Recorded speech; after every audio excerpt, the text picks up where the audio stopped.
Alrighty. What's up, everybody? Happy Friday evening. Am I coming in a little... Can you guys hear me? Hopefully you guys can hear me good. I got kind of a new setup going on here. Brent, good to see you, man. Nick, good to see you. Jerry, Humanimal, good to see you guys. Bridge Burner. Joman, thank you for coming. Yeah, guys, just chilling tonight. My friend Anna sent me this crazy article about something that... You guys remember that case, the Turpin family? I think there's a lot of cases that are nicknamed the House of Horrors, but they called it the House of Horrors. There was like a dozen children. They were all dressed in the same outfits. The same thing kind of happened, but a different family. There was like 5 kids or 6 kids in this one. So some twins escaped. A brother and a sister, set of twins, escaped, went house to house. They were seen on, doorbell cameras. Just insane stuff. So we're going to go over those 2 cases.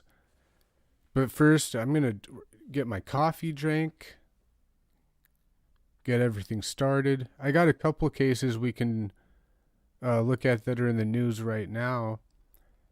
There's that Michigan family. I'm sure you guys heard of it. Right now it's breaking. What is it? There's a Michigan family that police say unexpectedly left their home Monday after the father called 911 and he was exhibiting paranoid behaviors when in this 911 call that we're going to listen to. I found this other case that happened, I guess, around 10 this morning. Yeah, there you go, the Siriglianos. So this other one that happened, I guess, at 10 in the morning, there was skeletal remains found in this home, and the only one in that home was the wife, the spouse of the deceased. And the last time that they heard from this guy was back in February. So he could have been dead for like 6 months or something like that. And it's really kind of crazy. So his family hadn't heard from him since February, and they went to this house, and he is decomposing for months and months and months. Take this time out to say, probably a disclaimer and a warning. This whole everything from start to finish is going to be about familial abuse, child abuse, really bad stuff. So, trigger warning. If you guys don't like it, definitely isn't going to be the good show, a good one here for you guys. So let's look at that one that I was just talking about. Give me 1 second. HCSO, where's this from? Not even sure. Not sure where this is, but we're going to watch the video.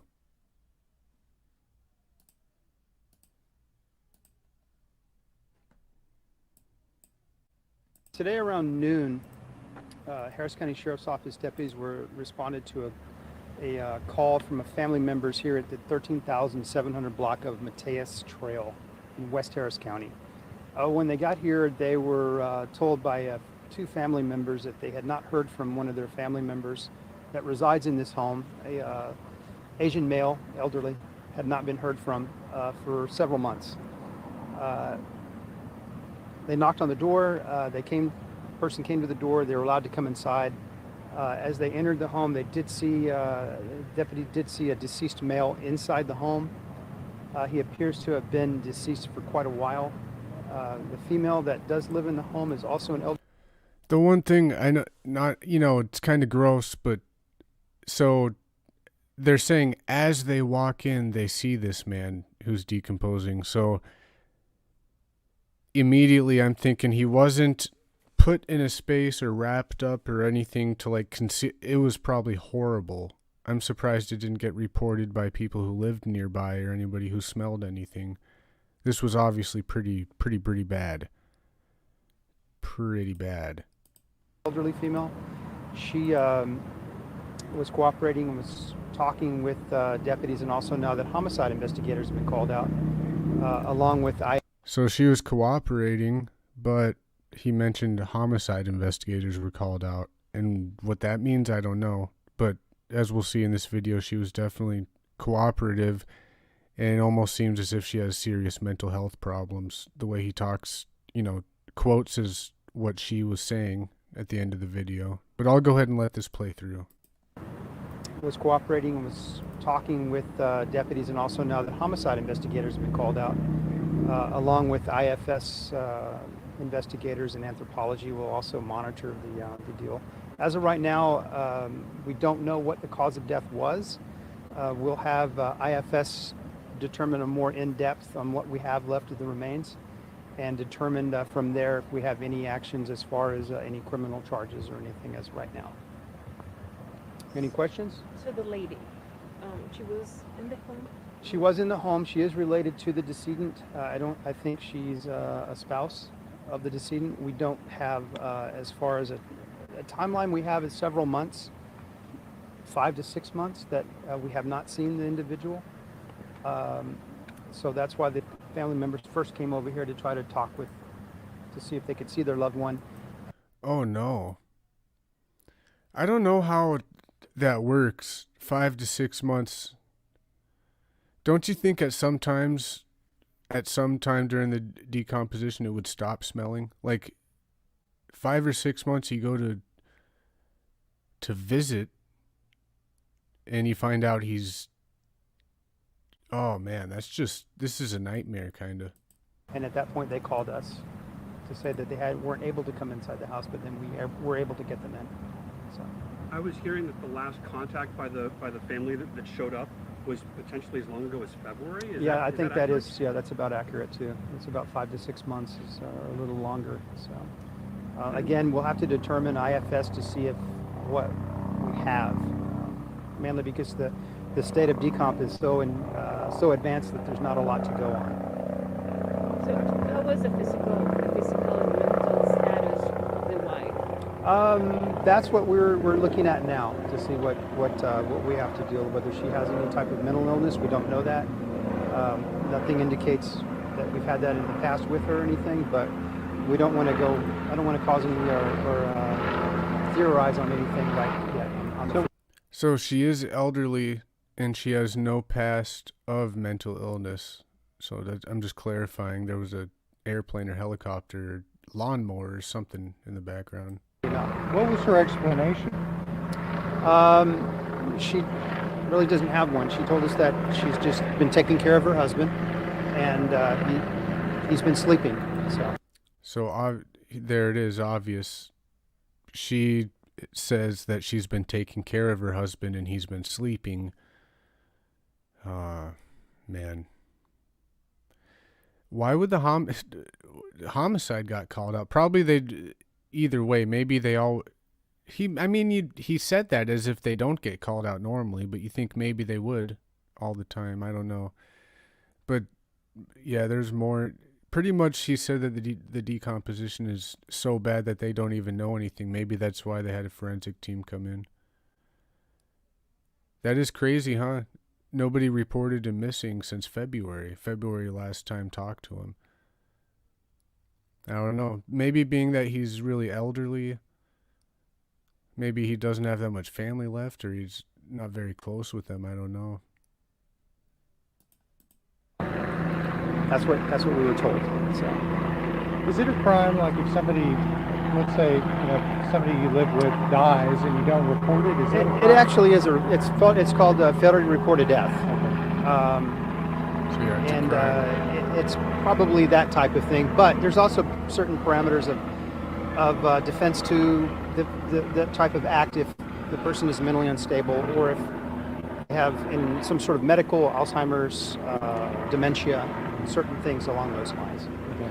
And we're not ruling anything out on that farm. Maybe they do have some sort of medical problem. So he said it is a crime, failure to not report a death, but he's saying if somebody like her, if she was elderly, had dementia, or really thought she was taking care of her husband, she was sleeping, had a mental break or something like that, then obviously, in other words, he's saying she wouldn't be prosecuted, and he's not ruling that out. I guess they're just checking, making sure they got everything in order. Yeah, we were speaking earlier, and you said that there may be a lesson to be learned here potentially about older family members and. Well, yeah, that is a very good point. We would we'd like to have more people. Yes, it is good to check on your elderly family members, your elderly neighbors. Try to make more of an effort to reach out to people. Sometimes like this, maybe there's not so much contact, but if you can stop by more and check on people, it's just being more of a good family and a good friend. So there you have it. I guess he says, on the bright side of things, the lesson to be learned is to check in on your family more. I guess that is a really, really long time without reporting someone missing or checking up. That's just kind of really sad. Gosh, I wonder what's going on with that lady. I hope she gets help. Okay, let's go on to the Michigan family that's missing. This is really, really trending right now. Everyone's talking about it because it just happened. So I'll share my screen. I'll read this article. And then there should be a video I have here. Possibly. Thought I did. Yeah, I'll just read this article for you guys. That'll be it.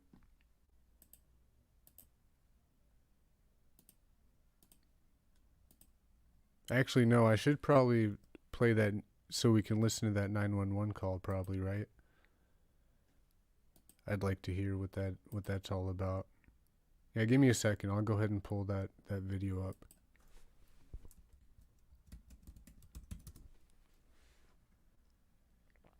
Let's see.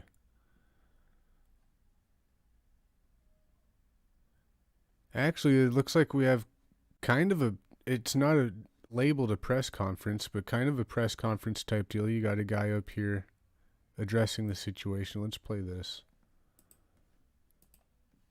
Of course, classic press conference because you can only hear the volume in one ear if you have headphones on. Pretty authentic. So, Fremont Police Chief Sirigliano family spotted at the gas station in UP, Upper Peninsula, I think. Friday afternoon, the Fremont Police Department said that the family stopped at a BP gas station in Gulliver, Michigan, on Monday between 10:40 and 10:55 a.m. Monday? That's a while ago. I thought were spotted a lot more recently, but I guess it's all unfolding. Ready for you, Chief? Okay. Can we have you say and spell your first and last name for us? My name is Tim Rodwell, Tim, and then Rodwell. Chief of Police. I am. Freeport? No, Fremont. Fremont, not Yeah, Freeport. not Freeport, no. Can you tell me, do you have any updates on the on our family?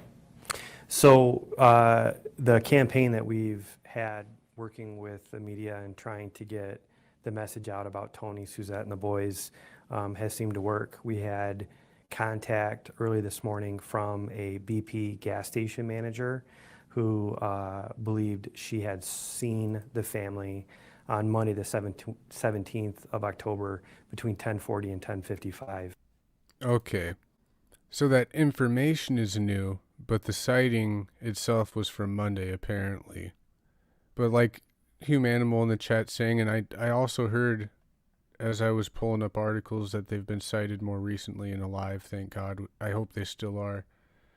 But yeah, so I guess this video's from today, so they put all this in the media in the hopes of getting tips, and that's what they got. That's good. Since then, we've been able to obtain surveillance video and corroborated her belief, and we do, and we know at this point that Tony, Suzette, and the boys were in the gas station on Monday, October 17th. In Gulliver, Michigan. Gulliver, Gulliver. Is that in the Upper Peninsula? It is. It's a small village along US 2 on the southern side of Michigan's Upper Peninsula. Have you personally seen this video? I have. Did they look distressed? Did they look okay, happy? Oh. During the video, it looks like one of the boys attempted to use the gas station's telephone. Oh, wow. So we'll look at the footage and the 911 call, which, by the way, I looked at the footage at the gas station. To me, it looked like normal, except it was very suspicious and just weird. They were all wearing curved bill hats with sunglasses. To me, it looked like, I could be wrong, but that looked like, wow, is somebody in their family making them disguise themselves? I don't know. But yeah, there's a worry that that sighting may not have been recent, so I guess, yeah. Keeping my ears and my eyes open as we look through it. I wonder when exactly this video was done. Probably this morning, because it's already got thousands of views, and some of them on this topic still got just a couple hundred. What are people saying? Why is the news making him out to sound crazy? Well, I don't know. We'll have to see the 911 call. What did the father tell the police? Where did he work during 9/11/2001? What? Okay, never mind. Let's continue the video. But as far as distressed or any other issues, it's really ambiguous to that. Did they buy gas? Did they get snacks, water? Did they buy a bunch of water, a bunch of food? It looks like they filled or put gas into their minivan. So we do know that they at that time were driving the 2005 Toyota Sienna minivan. They had made some other small purchases as well. Is that minivan registered to them? It is. Okay, because we heard yesterday from neighbors that it wasn't a vehicle they usually drove. They had 3 vehicles inside the home, and the two others have been accounted for. Okay. Do you know, they wanted me to ask, sorry, uh, did Anthony have a record in North Carolina? Do you know of any of that? I have no knowledge of that. Okay. So some people welcome plead the fifth, saying that the family thinks he might not be crazy. I didn't know that because I haven't looked into it. This is just super interesting to me. Yeah, the only thing I'll say is from that footage at the gas station, it was super weird to me. Almost, it was like chilling, just because the fact that it looked so normal, but they were like disguised, like they had the hats and glasses on. And yeah, I guess it's if they were anybody can wear hats and glasses, and it doesn't have to be suspicious. But under the circumstances, it was really weird. Do you know what direction they were headed when they were in the Upper Peninsula? They were headed eastbound. So US 2 in that area sort of follows that southern border. So when we say eastbound, they may have been going on a northeast direction, but it was eastbound on US 2. Got it. No indication of where they might be going at? None. Is there any indicator in terms of the direction that they would be going, like what the next potential places they would pass through? So in Michigan's Upper Peninsula, Is there people really, because when I looked at that comment, are they for real about this 9/11 thing? Does he have, like, where the hell are these people coming with that? Is there really conspiracies already? It's family. I hope they're okay. I think I think I'm going to pause this really quick because I want to see a short news article where it shows that 911 call. I'm curious. Haven't seen it yet. I got about 26 tabs open, so sorry if computer's slow. Let's see here.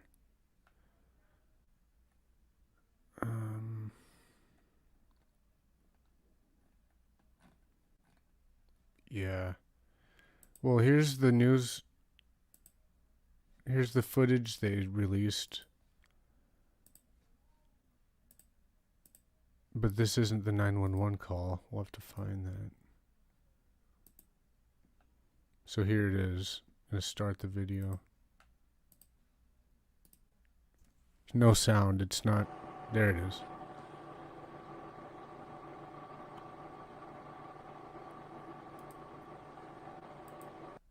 Okay, so see, I don't know anything about this case or anything. I don't know if that's one of the sons or, probably not. Probably father and mother are in front and passenger seat. They did say it looked like he went to use the phone, so that's concerning. The whole thing is pretty damn concerning, but I'm just trying my hardest to break this down.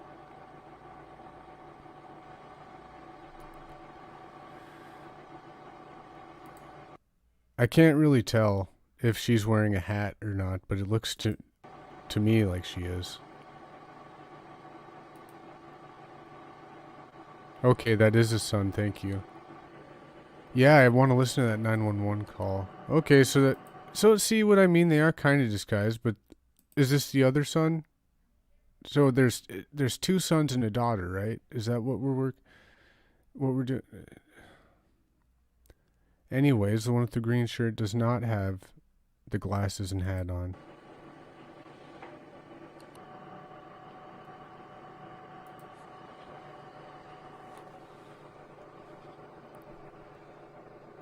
Making sure they got the license plate to confirm. No doppelgangers running around.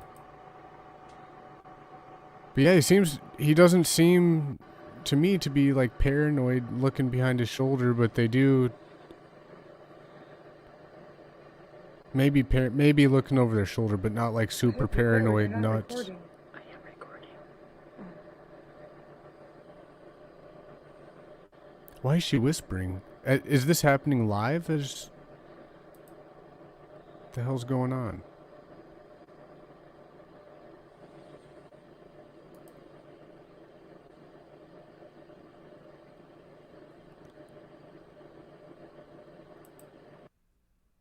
Yeah. I'm just gonna keep playing. And keep playing it. You think both of the sons are on the spectrum? That is the father at the pump. Okay, no daughter. Okay, they left behind the mom's mother, whom she was the carer for. Oh yeah, yeah. That's one comment that I saw. Something about a mother with dementia. So she's not on the trip with them. They left her. Wow, that's neglectful, abusive.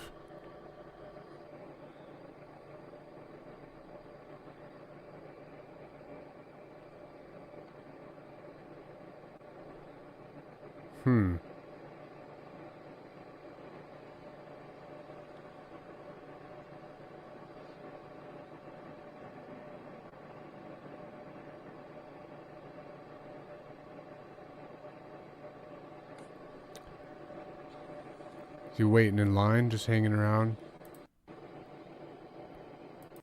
I want to see when they try to use the phone, if that's the case.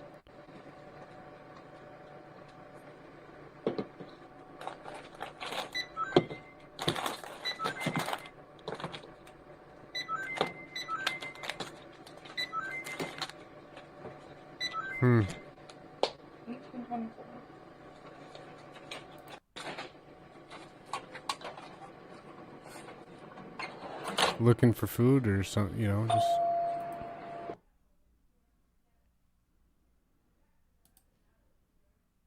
Oh wait, there it is, right? That's him. Yeah, he's holding a phone right there. So what I'm guessing is the oldest son. Okay. Interesting.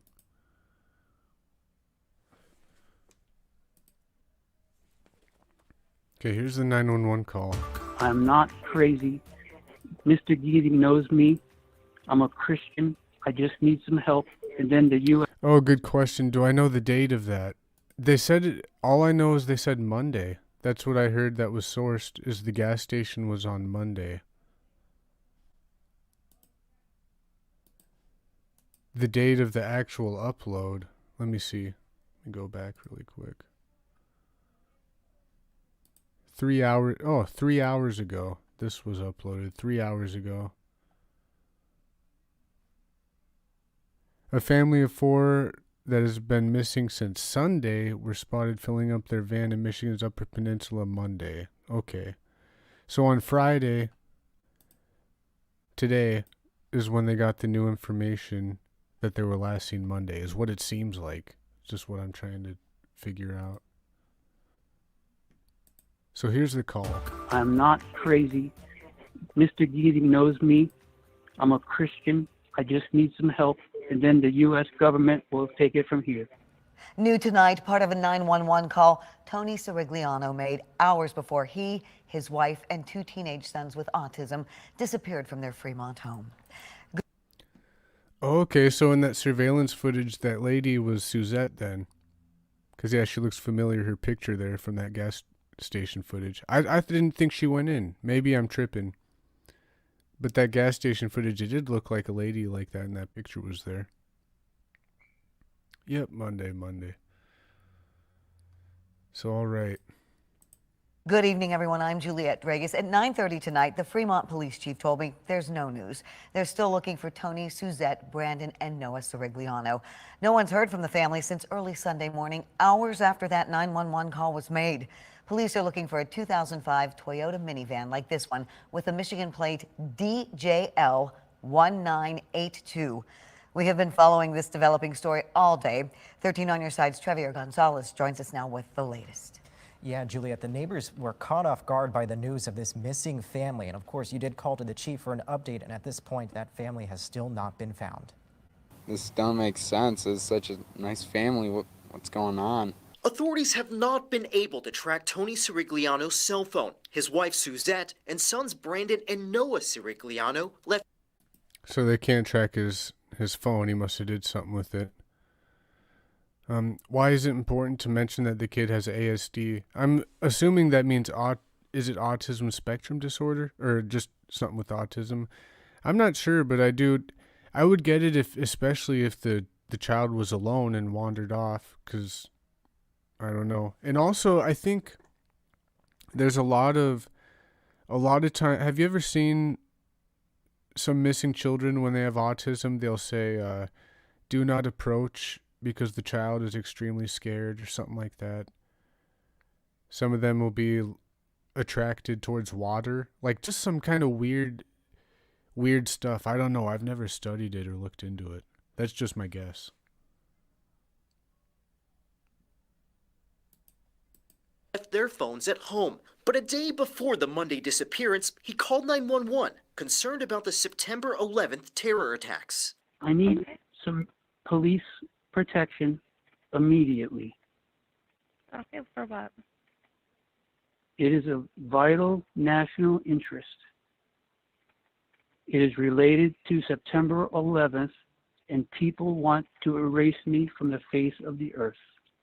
I am not crazy. Fremont officers went to the family's home, concerned for Tony Sirigliano's mental well-being. They made contact with Suzette, had looked at the two boys and made sure that they were okay, and frankly left the contact on the 16th. Just, if you need anything, give us a call. We're here to help. It wasn't until Suzette Sirigliano's mother, who has dementia, was found wandering the area by a neighbor that police learned that their extended family was worried. It is. Wow. Yeah, they just left her, huh? And was she in care? Was there animals and like other? I mean, of course, not even just animals, but household. Just everything that you have to do around the house. Poor lady. Poor lady. It's kind of scary to think a whole family can just disappear. The search now an all-hands-on-deck effort for the department, which is also getting help from Newaygo County and Michigan State Police. Investigators say they believe the family was last seen in a silver Toyota Sienna, but a neighbor tells us that minivan was not their normal car. I just saw it the first time a couple of weeks ago. The dad was driving it. The boys were kind of looking in the back like maybe it was something they got new or something. Neighbors are asking the family for a sign if they are safe. Stay safe. Just if you choose not to come back, that's your guys' choice. I respect that. Just at least let the family know. Gotta take care of Grandma and let friends know. Yeah, take care of Grandma. What the hell, man? I didn't even... There was like tiny bits and pieces of that 911 call. I don't even think we listened to the full one. I'm gonna have to try to find that. And I could see... I don't know why it's so important that they mention autism and in particular, I mean, that they mention what type of illness, but I think it's important when they have special needs to say that in the alerts or the missing posters or whatever. Yeah, like if they're exactly. That's the thing. That's what you're saying. Focus on the word spectrum, because two kids could have autism, but they'll have different triggers and different behaviors. So that's why I don't think it's so important that they say these kids have autism, but that they make sure to say what special needs, what needs need to be met if they do find them. I don't know. So in the 911 call, he says something about turning the cop lights off, not to scare the kids. Weird. Yeah, I'm gonna have to look. I'm looking for that right now.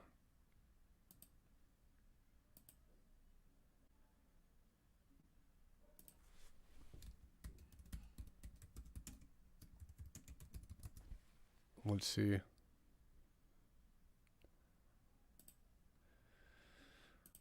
I hope this is... Yeah, this one looks like the full one. Okay.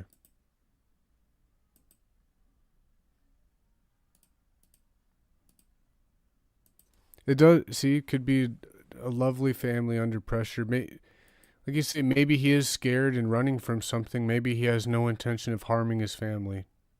I certainly hope and am praying not, but...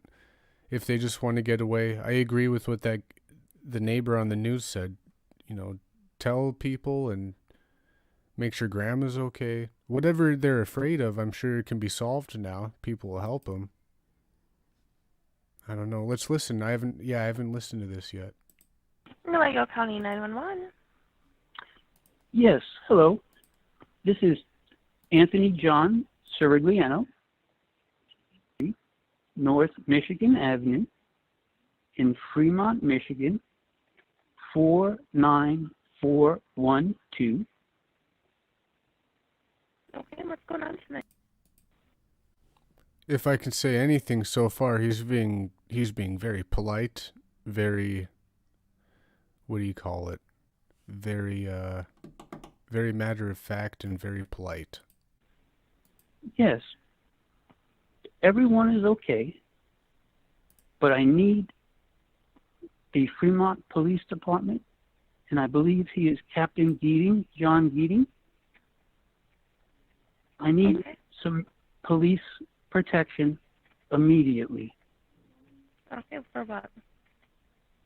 It is of vital national interest.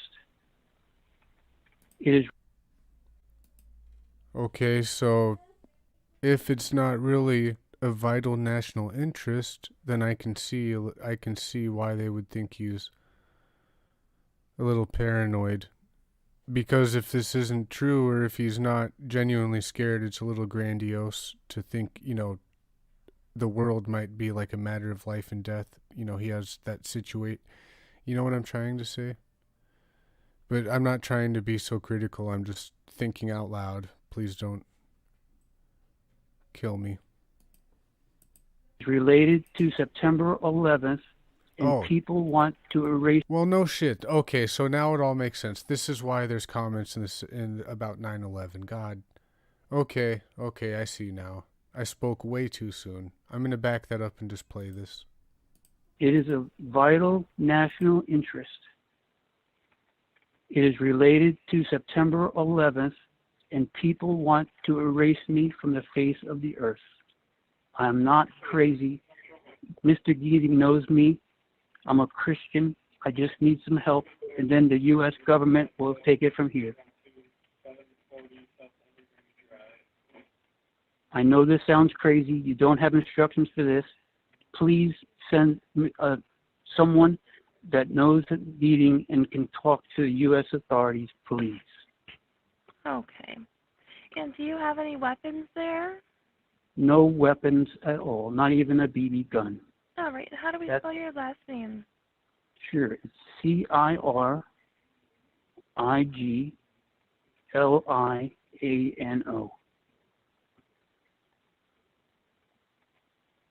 And your phone number? We have no landline. Okay. All right. We'll get him over there for you at 823 North Michigan in Fremont, okay? Okay. Can they come with their lights off and not to frighten my children, please? Yep, definitely. Okay. I'll look for them, knock on the door, and please try to send Mr. Geating, even if he has to be awoke from his sleep. It's that important, please. Nope, he's on right now. Okay. Thank you. Yeah, bye. Yeah, I don't know what to pick up from that.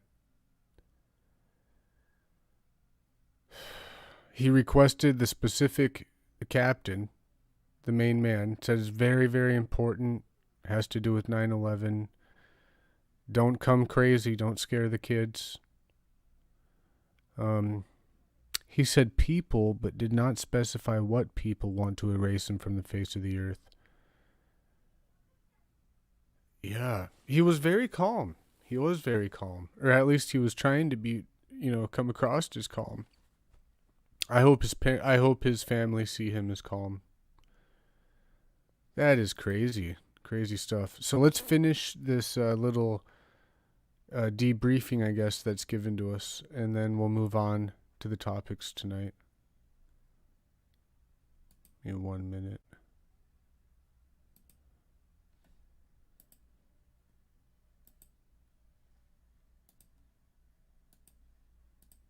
Here we are. Peninsula, this section of US 2 is between Manistee and what we'll call St. Ignace. It's a really rural area. I mean, there's a lot of the national forest, and I would describe it as a very rural area of Michigan. Okay. because we have some viewers up there and stuff, so obviously the idea is if, you know, we can expect that they're coming to some next spots or something, we can, you know, begin to look at that. Has the investigation yielded any reasoning why they would go to the UP? Are they frequenters of the UP, or is this something that's just seemingly kind of out of the ordinary? I mean, just kind of what has been the idea behind them going forward? The investigation really tends us to believe that, you know, both Tony and Susie just really spent their time taking care of their boys and taking care of the elderly grandmother. We don't know of them taking a lot of, you know, trips other than maybe a day trip. Wait, so these kids were homeschooled? Really? Well, I'm just in tonight in these topics I wanted to talk about. The Texas family that kidnapped their kids and the Turpin family from the House of Horrors. So if these kids were, all of these kids were homeschooled, everybody tonight. I should find an article on that. I do have an article. It's about the psychology of parents who torture their children. We're not into that topic yet, but we're getting there really soon. These cases are very, very interesting. But really, I am kind of happy to see how calm he was, and I hope his family sees him as calm too. I hope if they sent an officer out there, why didn't they go? So was he gone before they got there? Why did he request him and then they said he was coming? Would he just leave? To, you know, somewhere near Fremont, but we don't have evidence of camping. We don't have evidence of trips overnight in a hotel or any pattern of behavior like that. Does this feel spontaneous? It does. To go such a considerable distance and everything like that. So. Yes, it does. And the idea of them going eastbound or kind of northeast and everything, that takes them deeper into the peninsula, right? That doesn't let them kind of, you know, come back down or, you know, what, just getting that direction. The cops did go out there. You'd have to look on the map to really get Wow. it, but it brings you closer to the Mackinac Bridge, which we all know is the only entrance to Michigan's lower peninsula from the upper peninsula. So it would lead me to believe they were headed that way. I'm so sorry about that. I have news for you after this, but your press release, I guess, is corrupted. Oh, is it? Oh, that's not great. They asked us. The hell does that mean? Send it. Okay, I can do that. Yes. No, sorry about that. That has to be computer language, that their press release was corrupted. I'm sure it didn't mean what everybody... Why do they say something like that in this high profile? Now everybody's going to think that. Just kind of you know, talking with us and getting that out there. Obviously, it has been beneficial, right? It's been great. You know, one of the reasons I think we all live in Western Michigan is just that sense of community and that sense of helping each other out. And I think the Sirigliano family needs help right now. And no, the working with all of your resources and your counterparts has really been beneficial to try and paint a better picture of what's going on here and to get a message out. Is there anybody else see anything or any other tips you may have received? We received, I would say, approximately a dozen more tips, but we just cannot corroborate anything else. And some of the tips would involve what I would describe as ambiguous information, like. So they got a dozen more tips. Some of that he would describe as ambiguous information, and he can't corroborate any of it right now. So what he did say, a dozen tips since, so I don't know. Without saying it, he almost makes it as if he did get a couple of those tips were good, and hopefully they were seen. Hopefully. But yeah, guys, let's move on to the next topic here. Spent quite a bit of time on those, but very interesting. I know everyone's talking about it right now for a good reason.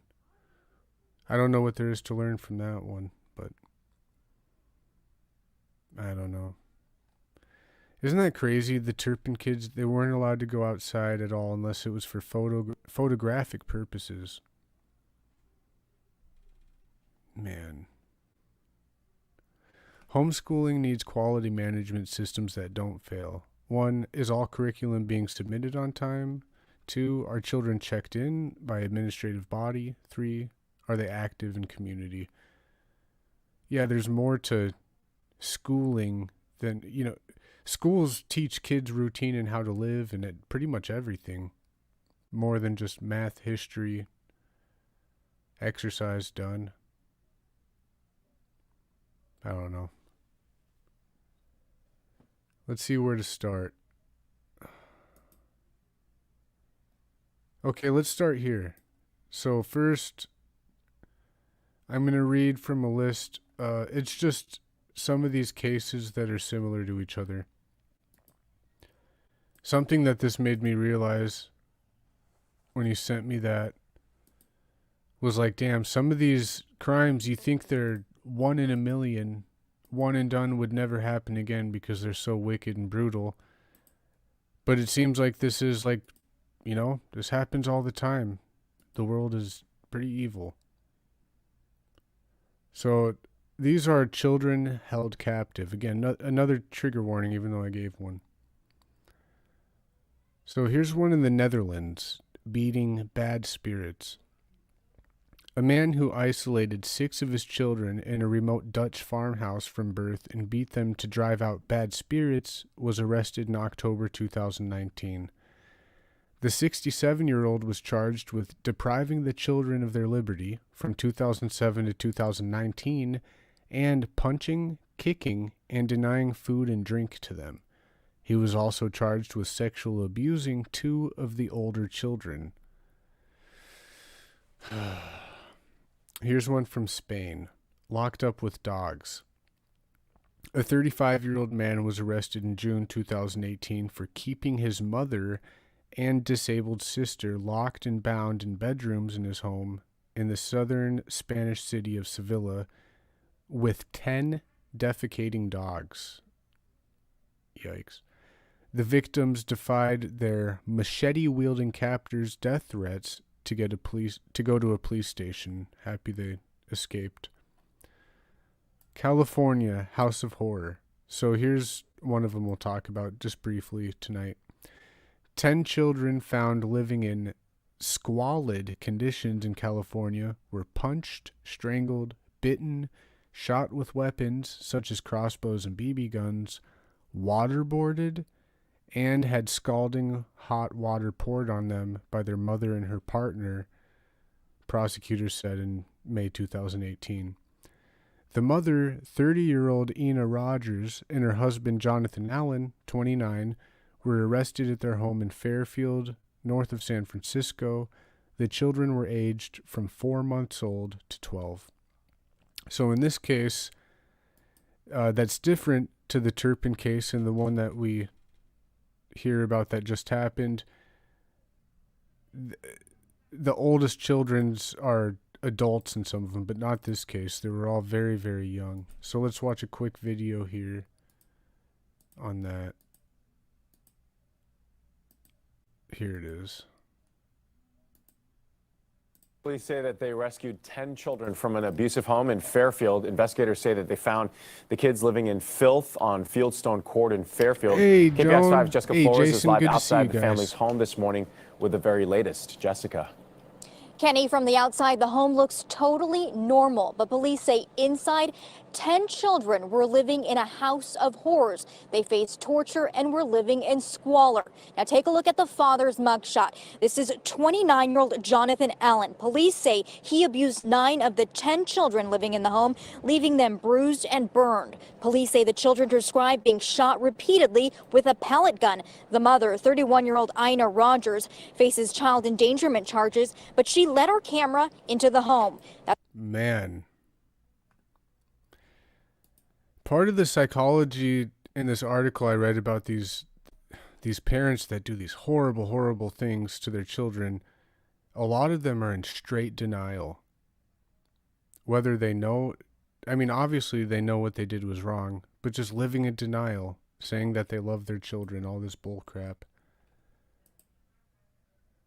This is crazy. And obviously these are evil, evil, evil people. But how much do you want to bet that in all of these cases, Child Protective Services could have saved them? And how many times could they have saved them? Like multiple times. I think that the Child Protective Services needs to step up. It's always kind of a theme with these cases, is how Child Protective Services always sticks their head in the door, you know, pops in, pops out, until something really bad happens. Dude, Jason just led a search for Jason Laundrie a few weeks back. That's awesome, man. I'm so good to hear so happy to hear from you, man. Keep him busy. Sad with foster children, they're always second.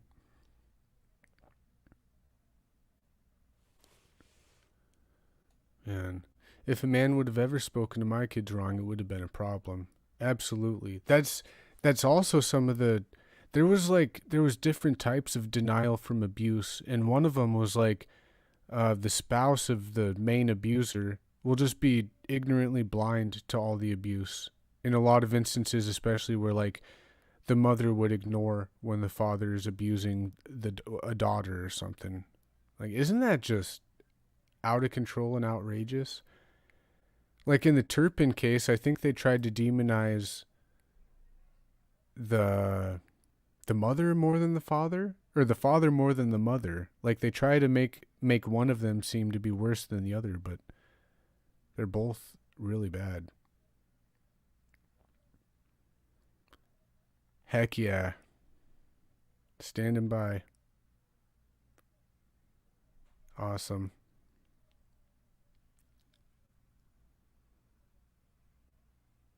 Man. All right, let's see. Because I didn't watch this either.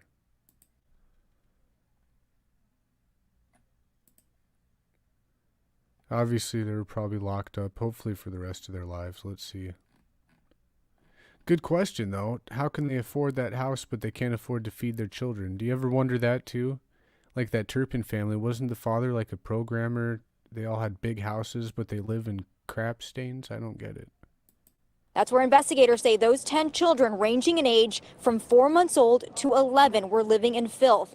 The mother says the 10 children sleep in one room and use another bedroom as a playroom. Our KPIX photographer saw debris and unsafe living conditions. The mother claims police scattered the clothes, toys, and furniture around the house when they executed the search warrant.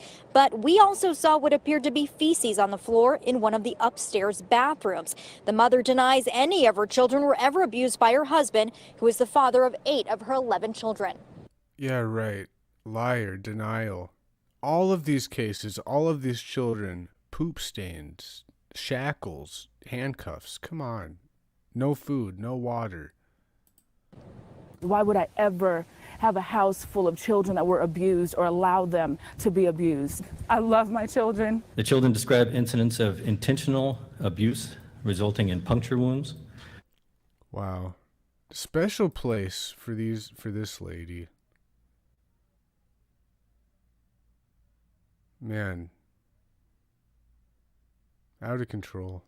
I love my children. The children describe incidents of intentional abuse resulting in puncture wounds, burns, bruising, and injuries consistent with being shot with a pellet gun or a BB gun.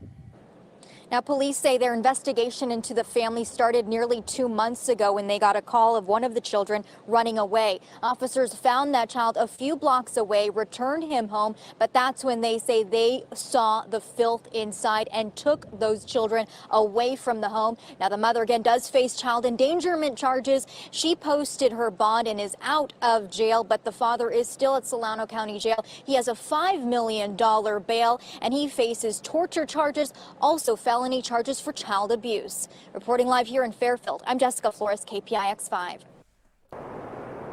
So yeah, that's all that we had on that one, just because I want to keep it moving, and I just wanted to show, really, whenever I hear about these cases, I do think this is like a once-in-a-lifetime thing. But no, and a lot on all these lists, a lot of them happen in the same year too, within a year from each other. These things happen all the time. Here's another one from California, 13 held captive, and this is the one that we're going to talk about.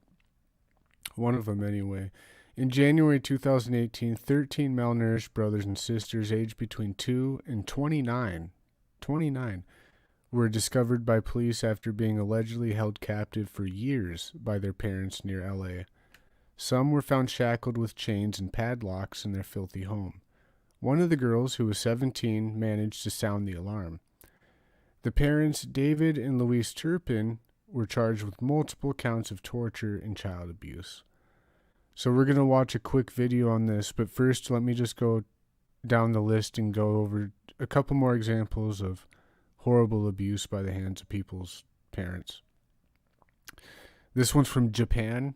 A girl froze to death, I guess.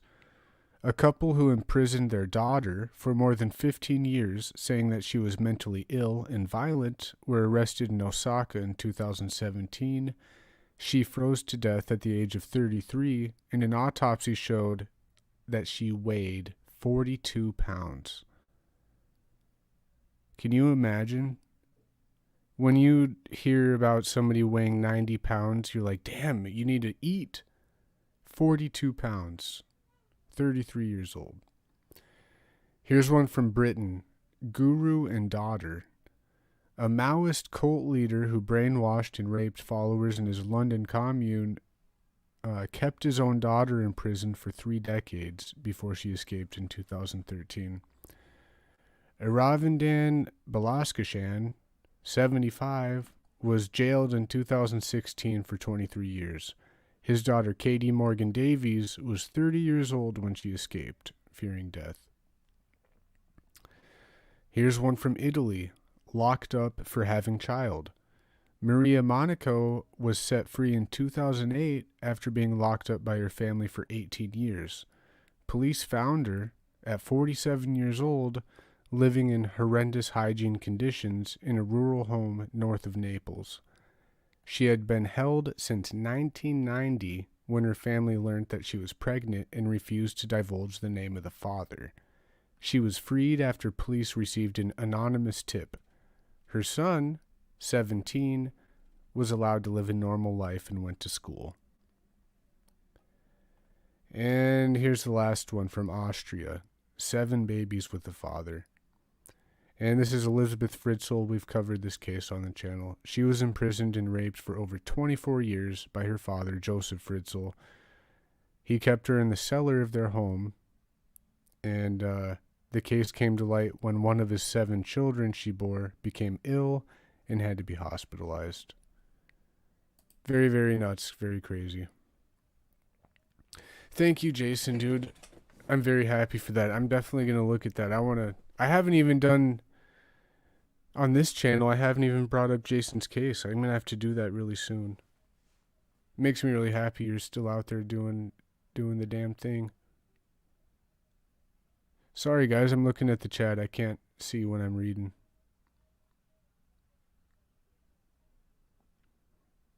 The whole case is racist. Are you talking about Michigan, or which one are you talking about anyway? There's a lot here tonight. The Turpin children had been abandoned by America. They have been homeless. They've been spat at, put in foster system. One girl still has her YouTube channel started when she started when she was incarcerated, really. Speaking of, I found a YouTube channel named trying to pull her name up. Never mind, I'll save that for later because it might not even be her. Let's see here.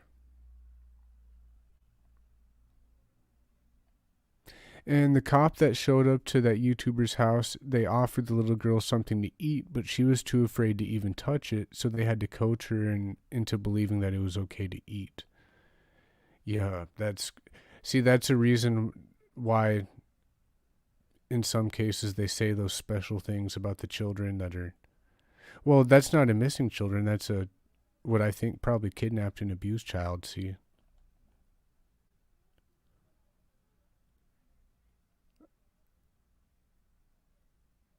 Man. Okay, let's see.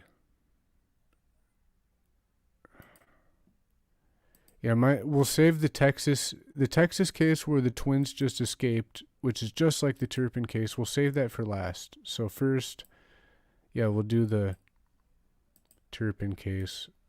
We'll watch this short video they uploaded under the Creative Commons licensing. Then I'll read an article from Time magazine, which is based on the Turpin family, the twisted psychology of parents who torture their children. And I'm just double checking the link, what I have open. And then we can look at so some body cam footage.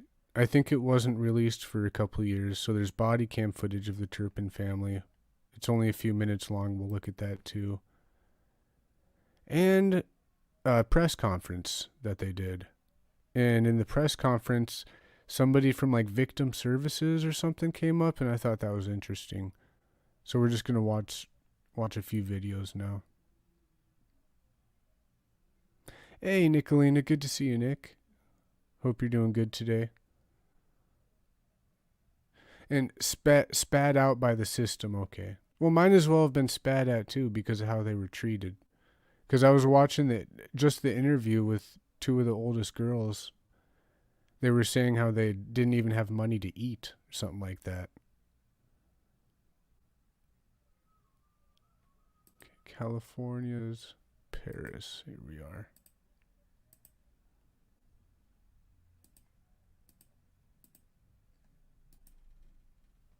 I remember seeing the body cam footage of when the little girl first met up with a police officer on the street. She asked what medication was, and she didn't know what that meant. Wow, is that the Turpin case? I heard her say that she didn't know what a sidewalk meant either. That's why she was walking on the street or whatnot.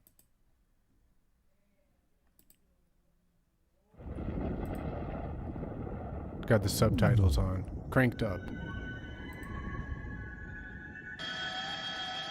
Two parents are behind bars after police say they held their 13 children captive inside their California home. It happened about 2 hours outside Los Angeles. Police say the kids were kept in filthy conditions. Some were chained to beds. This was the scene in Paris, California today, about an hour east of LA.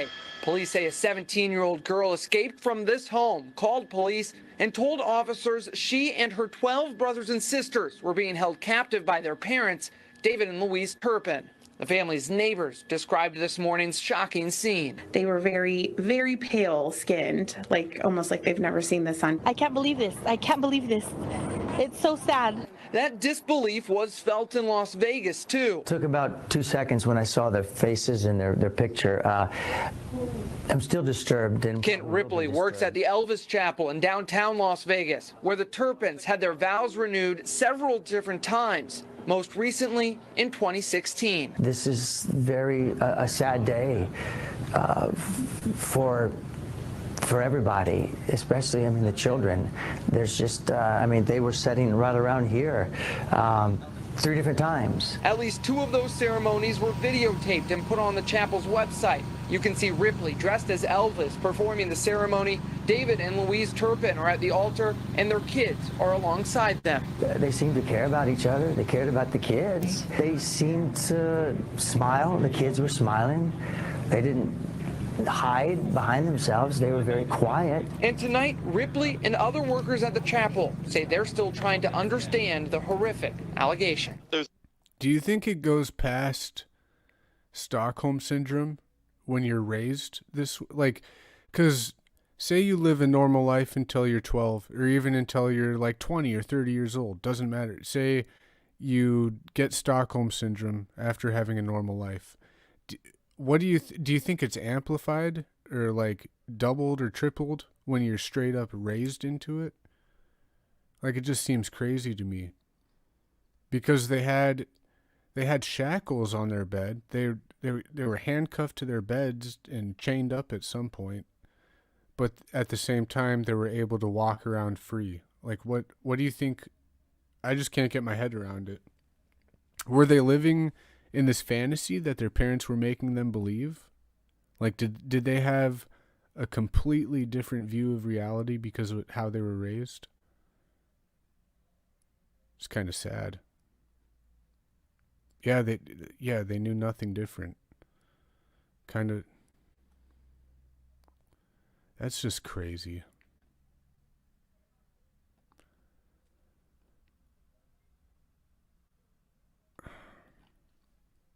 All right. There's not much known right now. They've lived in this house in Paris, California. That's Perris. It's about an hour and a half southwest of Los Angeles. It looks like they've lived there for about 4 years. They have a lot of relatives in Texas and West Virginia. As far as the kids go, a neighbor told us that the kids only seem to go out at night and they look very pale. And what's most strange about this situation is that you had 7 adults and 6 minors, and yet you look at the family photos, and all of the adults, the 7 adults, none of them look like they were older than 18 years old, even though the sheriff's department said some of them were as old as 29 years old. So you really wonder, how much they were fed. You wonder how much their growth was stunted. It's just a bizarre case to hear that some of them were shackled and padlocked to the beds when the police arrived on Sunday. Well, we've heard from one of the neighbours, and I understand, as you said, you've spoken with some of the neighbours. What did they tell you? Did they have any suspicions at all about this family? Well, no, they didn't, and I don't. Sad. I bet you they didn't, honestly. But I bet when they look back in retrospect, they're like, oh my God. They were so dirty. They were so small. I barely ever saw them. God, that's just so crazy. In the moment, I bet it would be hard to see the signs. Unless you're someone like us who's like true crime every day. The mom looks absolutely psychotic. And darn, I don't know if we're talking about the same cases. I know we're doing a lot. I'm a little confused sometimes, but I get you guys. You're so right. Every human being has a different view of reality due to how they were raised. No exceptions. It's really sad that, like, they weren't... Well, they probably did. It's not, like, I was going to say they didn't have their own reality or their choice to see it their own way, but it's not really something you have a choice to. You have it no matter what. But they had to live by their parents' reality, which is crazy. I don't know how it is in Australia, but in the United States, unfortunately, neighbors getting to know neighbors very well is largely a thing of the past. So it's not surprising when neighbors would say they don't know much about them. But they did tell us the kids don't go out very much. The kids we do know. Yeah, she's got them eyes. The 6 minors were being and he's got the hair. schooled at home. They had a license from the. Yeah, she's got the crazy eyes and he's got the crazy hair. That's a mix. That's not good at all. I am really happy that all the children survived, though. Very happy for that. Absolutely. State the father did to teach the students at home, and he created his own little private school and named himself the principal. So you never saw the kids at school, the regular public school, because they were being taught at home. Are there any indication or any more details about why the parents were keeping the children captive? No, the sheriff's department said that they could find, to quote them, no logical reason. The parents gave no logical reason as to why the kids would be being held captive and why they would be shackled and padlocked to their... I think that article about the psychology will probably address it how they deem, but what do you guys think? Why would a parent do this? Do you think that it has to be... My opinion is power and control, but I don't know, like, that's about as deep as I go with it. Like, they really like that power and control. They like to control every single thing in their house. They treated their they weren't even children to them. They were objects, like they owned them. They were just there to perform tasks, seems like. Yeah. And I'm sorry, Joman, that look. Yeah, I get that look sometimes. I've been told I get the crazy eyes sometimes, so yeah, I don't mean to be too judgmental. Some people just look crazier. You know, like Wernos. Eileen Werno, so you want to be careful. To their beds. One thing to note is today, Monday, is Martin Luther King Jr. holiday. It's a holiday celebrating a civil rights leader. And so a lot of the child welfare and police and state education offices were closed. So it was very difficult to get more information on those aspects of the case today, but that should happen tomorrow. Well, I understand all the siblings are currently being treated for malnutrition. Do we know how they're coping with being free? No, we don't. We don't get access to victims of crimes.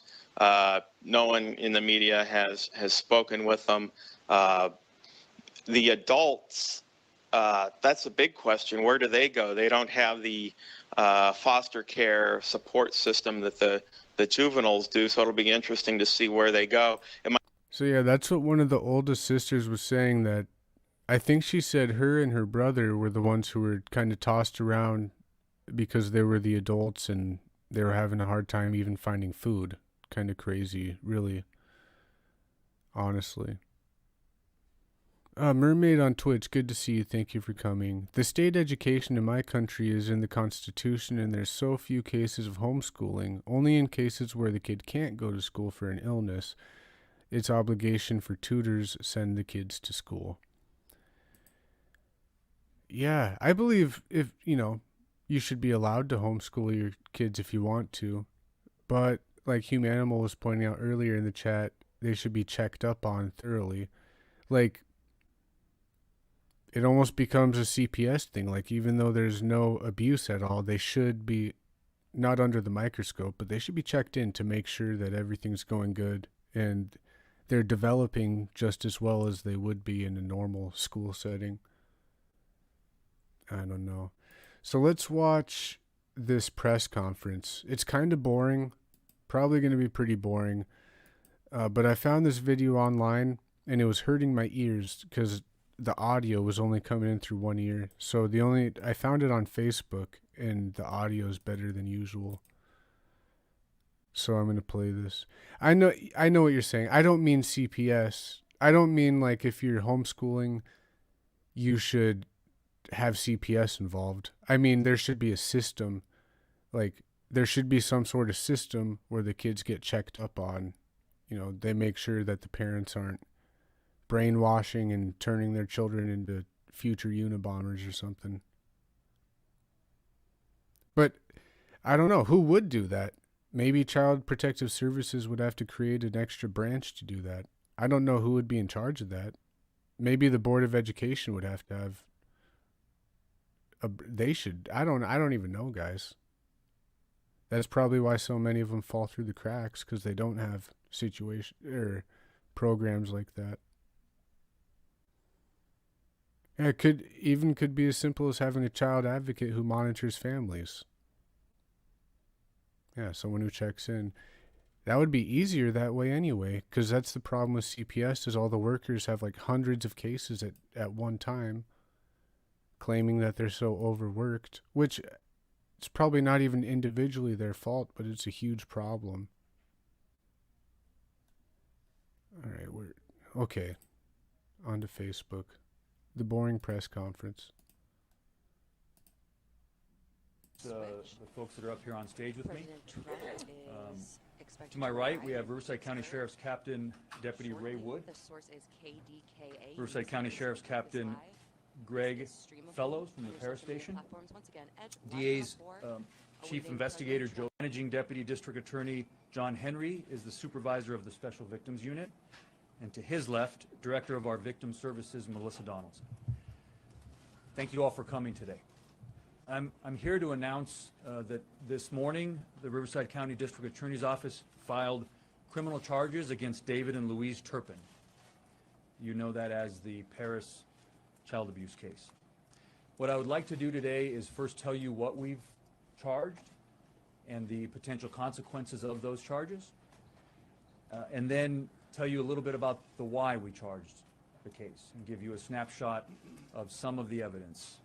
Of course, I do want to tell you up front, and I'll probably mention it again, this is an ongoing investigation. We are at the beginning, not the end. We do have enough information to go forward and file charges, and that's what we'll be discussing today. The charges that we filed are the following. We have filed 12 counts of violation of Penal Code Section 206 against both David and Louise Turpin. That is torture. We filed 1 count of a violation of Penal Code Section 288B1 against... Oh, no. This is Facebook. I can't be clicking stuff. So that's not how you pause it. Oh, no. What happened here? David Turpin, which is lewd act on a child by force or fear or duress. Oh, no. We filed 7 counts of violation of Penal Code Section I can't click anywhere. 368B1, which is abuse of a dependent adult. We filed 6 counts of 273AA. Oh, well. which is I'm going to child keep it abuse here or until it's neglect. done. We have filed 12 counts of false imprisonment. The date range of these charges, they range from 2010 to the present. And the physical location, of course, is in Riverside County, alleged to have occurred in Murrieta and also Paris. If convicted of these I was just charges, pausing to go over convicted of those all these charges. charges as Torture. currently filed, 12 counts of torture. these defendants are facing up to 1 for each 94 child. years to life in prison. The case has been moved to Department 54 of the Riverside County Courthouse, and we will be asking for bail to be set as scheduled. What that means is the normal bail given what we have filed, and that will be our request that bail be set at $13 million per defendant. Now, what I'll do is 26 tell you a millis little to bit get him out. about Good. the why and give you some snapshot of the facts of this case. It is just that. It is just a snapshot. And I will afterwards, I will open it up for questions, and I'll do the best I can to answer your questions. But as you probably know, there is much we still don't know, and there are many things I can't answer. So, so these are the facts. First, a quick caveat. As I've said, it is an ongoing investigation. It is a detailed investigation. We're going to go about this the way we always do, meticulously and carefully. As we always say here at the office, it's more important that we get it right than it is to do it fast. We're fully prepared to seek justice in this case and do so in a way that protects these victims from further harm. So the brief overview, I'm providing a brief overview to you of the facts in the hope that anyone with additional information about these defendants, about these victims, about these crimes, will come forward and talk to the district attorney's office. These individuals, first what I want to tell you is these individuals sleep all day and are up all night. All 13 of the victims, including the defendants, typically go to sleep around 4 or 5 in the morning, sleep all day, and then be up What? all through the night. I need to have a pause button, man. Victims report that as a punishment, Okay. Give me a second. Son of a... Okay. Am I good now? Give me a second.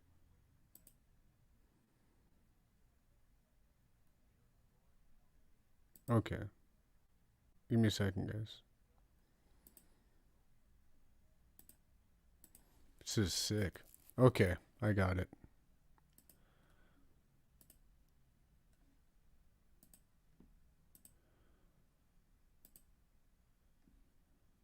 individuals sleep all day and are up all night. So their parents trained them to be vampires so nobody sees them walking around? They like train them to go to sleep at 5 in the morning so they can sleep all day and not be seen? Is that pretty much what I'm putting together? That is nuts.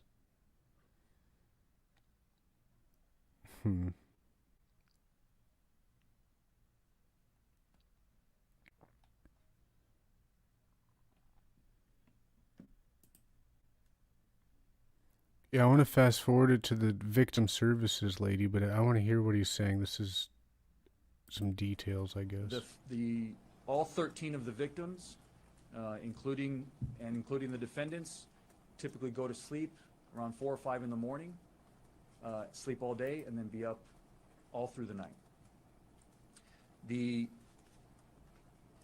victims report that as a punishment, starting many years ago, they began to be tied up. First with ropes. One victim at one point was tied up and hog-tied.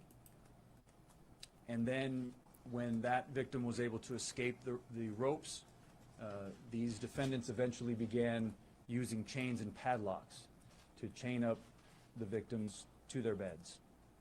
Wow. These, as I said, these were a form of punishment meted out on these children and these adults. These punishments would last for weeks or even months at a time. Wow. The evidence is that 3 victims were chained up at the time the police first knocked on the door. Cognition, good to see you, man. Welcome. Defendants were able to get 2 of the victims unchained before the police actually entered. An 11 and 14-year-old were unchained as the police stood at the door, while a 22-year-old remained chained to a bed when the police entered the home. Wow. Circumstantial evidence in the house suggests that the victims were often not released from their chains to go to the bathroom. Forced to go to the bathroom where they were chained up. Isn't that... Everything seems so unbelievable, and it's hard to fit your head around. And then you see that these cases happen all the time. This isn't the first or last or most horrible than any of the other ones. These evil people. The 17-year-old victim that escaped had been working on a plan with her siblings to escape this abuse for more than 2 years. Wow. She escaped through a window. So just as the abuse and the punishments would last a long time, so did their plot to escape. They were working on escaping for over 2 years. That's sad. And took one of her siblings with her. That sibling eventually turned back, became frightened and turned back, and went back into the house. Oh, yeah. The neglect and abuse started when the family lived in the Fort Worth area of Texas, with the parents at one point living apart from most of the children and dropping off food from time to time.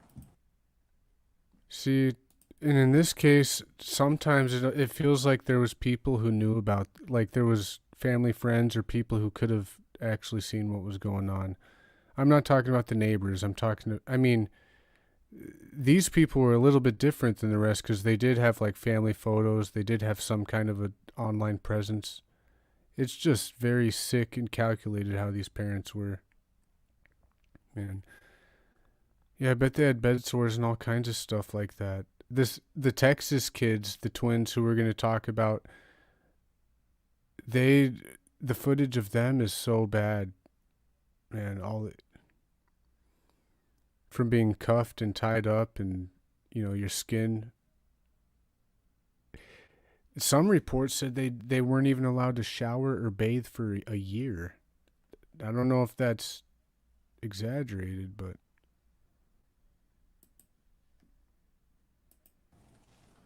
The defendants lived in Texas for 17 years. In 2010, they moved to Murrieta, California, and in 2014 moved to their current residence in Paris, California, both, of course, in Riverside County. The abuse and severe neglect intensified over time and intensified as they moved to California. All the victims have now been examined by doctors and medical professionals. All the victims were and are severely malnourished.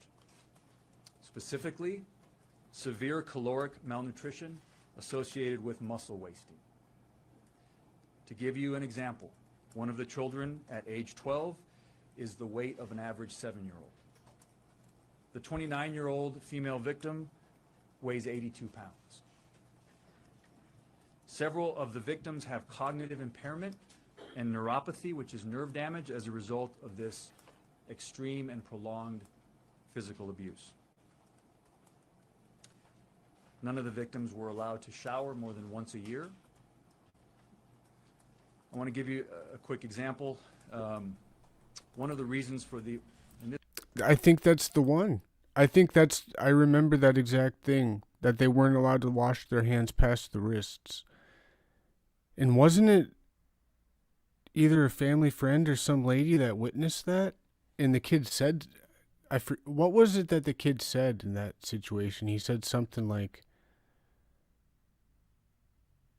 oh, I forgot what he said, but it was really creepy, like how he was taught to not wash his hands past the wrist. That's going to bug me till I figure it out. This is all alleged conduct. I do want to mention that.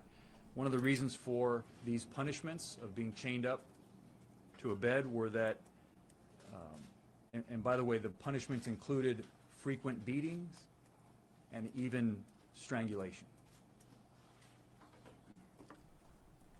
One of the reasons for... How could these parents be in denial, sit there in court and cry and act like they love their children when one of their punishments involves padlocks, chains, and strangulation? Not spanking, strangling. Who, unless you're evil, could come to do something like that?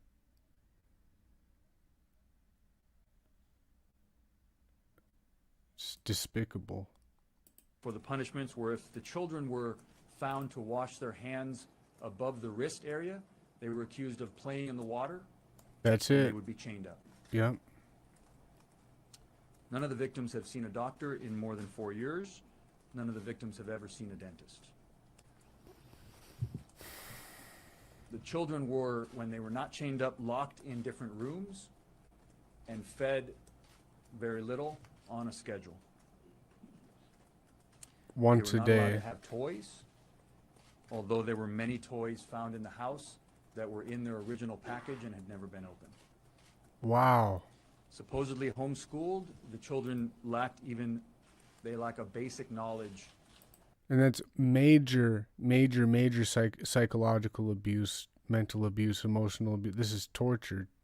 Of life. Many of the children in all didn't know what a forms. police officer was. The 17-year-old, when asked if there was medication or pills in the home, didn't know what medication or pills were. They didn't know what medication But the only was. thing the children were allowed to do in their rooms or chained up was to write in journals. We now have recovered those journals, hundreds of them, and we are combing through them for evidence. And I'm sure that they told the kids that they wanted to save water, not to pay for water. That's my guess, but it's probably just them asserting more power and control over their children. That's outrageous. Like, not giving your children the choice to want to have good hygiene, forcing your children to have poor hygiene.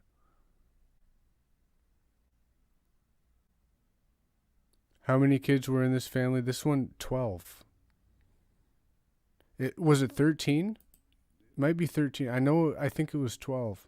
No, it was 13. Starved and imprisoned 13 children. Yeah, the case from Texas is, some reports say 5 and some say 6 kids on the next case we talk about.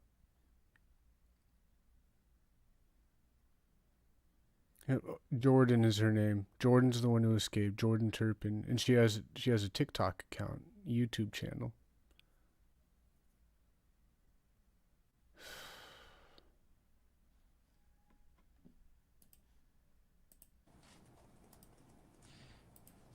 One other thing, the parents would apparently buy food for themselves and not allow the children to eat it. They would buy food, including pies, apple pies, pumpkin pies, leave it on the counter, let the children look at it, but not eat the food. Man, why did they keep populating? I'm telling you, it's because they saw their children as objects and people to, I don't know what they did, to do tasks for them. Literally, that's probably what they were doing. They were creating pawns for their chessboard. The king and the queen, just treating their children like pawns. That is horrible. That's worse than animals. And some of these reports even said that they were locked in like the dog kennel. Like it doesn't end. And all these cases are just reflections of each other. Same thing. It's a very complex case. It's important that we gather and analyze this evidence. Based on the information I've shared with you today, it's my hope that members of the public will come forward. I've with never any heard of information Jennifer about and this Sarah family or Hart. these crimes that could aid us in this ongoing investigation and case. If anyone out there has additional information, please call Senior Investigator Wade Walsvik at 951-955-5400. And I think it might be in the description. I think it's in the description. I had a video pulled up and an article pulled up because it was a couple years after this. They did, I think charges were brought forth because of the Turpin. It was against either CPS or the city or something because, yeah, the Turpin family, those kids, they didn't get what they needed. And I think this was like a recent thing. On your question, how on earth did officials miss to check on these kids' education and just in general? And it's easy, I could be getting cases mixed up, but I think, yeah, this is the case where recent charges they tried to bring forth anyway. And I'll provide his email later. I do want to It definitely, with the case we are talking about the Texas twins, there was prior CPS investigations on that. But like I'm saying, it's like a theme. All of these cases are pretty much like that. say a note of thanks Through to the the Sheriff's cracks. Department. They've conducted a professional and excellent investigation, and we're working very closely with sheriff's investigators. I do also want to mention, before I open it up for questions, And that's good to note. So for 13 kids and only 12 counts of torture, that's because there was a 2-year-old who wasn't treated poorly. Okay. this case is going to be handled in a sensitive way. As I said, we're fully prepared to seek justice, but we have to do it in a way that protects these victims. They have been severely hurt and damaged, and we cannot cause them any further damage. At this time, I want to call up Melissa Donaldson. Melissa Donaldson is the director of our Victim Services Division. Just want to have her say a few words about our response, the district attorney's response from the victim side. Good morning. Victim Services provide services to the victims of all crime types. In specific, these victims, there are so many that are minors and adults. We're going to be having 3 advocates that will be assisting and providing services to these children and adults. As Mike described, there are multiple issues with all these children, and they are going to take long-term help. Our victim advocates will go to court, they will work with CPS, and we will provide long-term and short-term services to make sure that. See, I didn't watch this yet. This is kind of what we were all talking about earlier, right? So, and like we were saying, I'm sure these 2 are in California, but depending on the states and probably a lot of different things, everyone handles stuff different. But so they had a few victim advocates in this case, and they're pretty much vowing to provide aftercare and checking up and helping these kids to lead productive lives after their horrible abuse that they've endured. And they didn't provide that. They didn't deliver. So that's why I'm saying recently there was some kind of a court action against them. I agree. The Turpin children are the epitome of resilience. Yeah. And they failed miserably at the aftercare. Yeah, it reminds me of the Dr. Phil show and their aftercare. Pretty much non-existent. That they are not re-victimized and that we can help them move as far ahead on their health as we can. We also have a crisis response team that we've developed here in the DA's office, and those victim advocates are specially trained in mass casualty and victimization, and those staff are ready and serving the victims as well.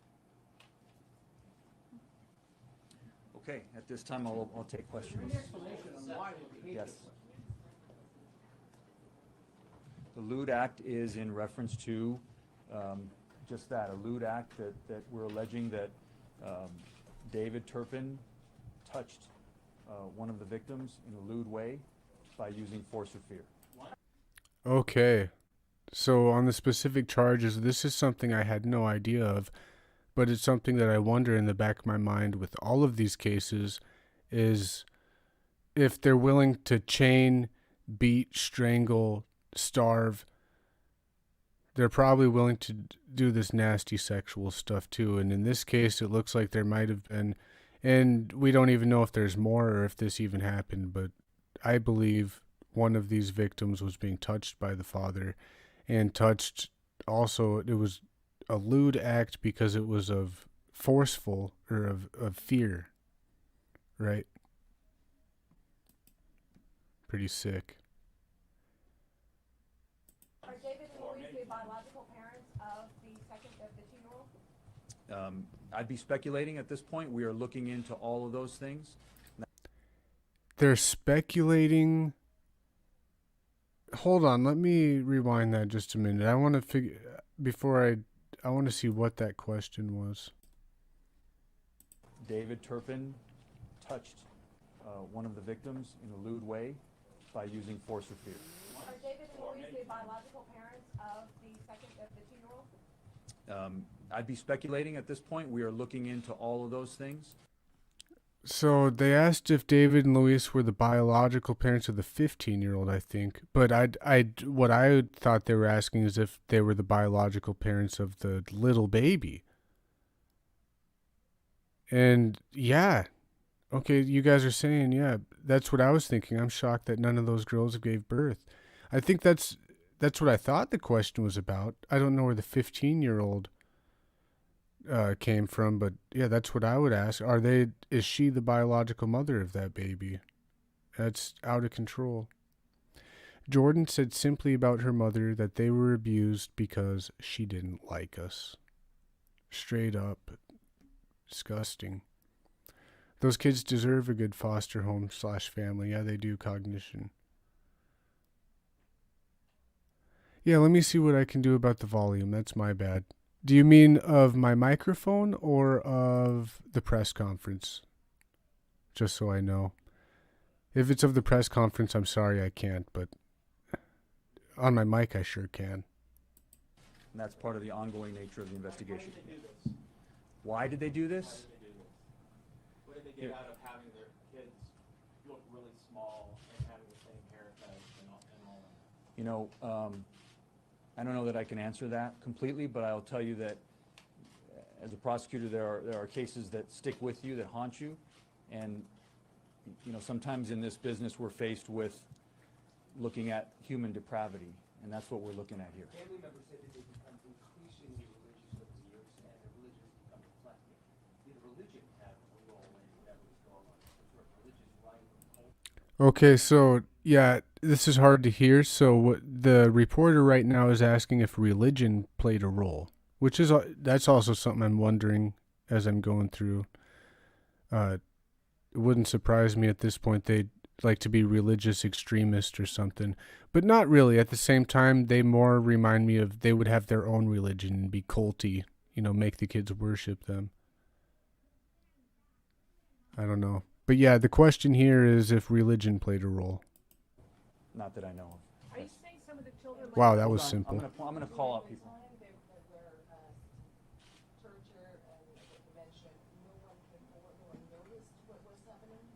It appears that no one noticed what was happening. Yeah. Part of that is well, he just restated it. Yeah, she asked if there was anybody who noticed what was happening. what I shared with you at the very beginning, is that the family, these individuals slept all day and were up in the middle of the night, all night. Wow. They were up all night, all of them. Had them Not trained. just the parents, yes. Mike, how did this family earn income? Did they have money coming in, and how did they get that money? Yeah, he's asking them how did they survive? How did they live? You know, how did they make an income? Yes, we're looking at that. Not totally clear at this point, but we do know that David Turpin did have a job. He was employed. They did have money coming in. They were able to buy things. They bought a lot of toys that they never opened. They bought other things. They bought food that they ate. Wow, the parents themselves are the ones who bought toys and let their kids watch them unopened? That is some sick, sick shit. And that didn't share with their children. Yes. From talking to the neighbors, they say some of the older kids attended a local college. Is it your knowledge that some of the older kids were actually able to leave the house at some point in time?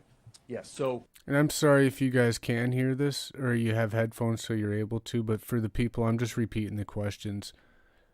So they're asking, there was some reports that some of the older kids were attending college or they were able to leave. So the question was, were some of the kids able to leave at any time? Did they have freedom?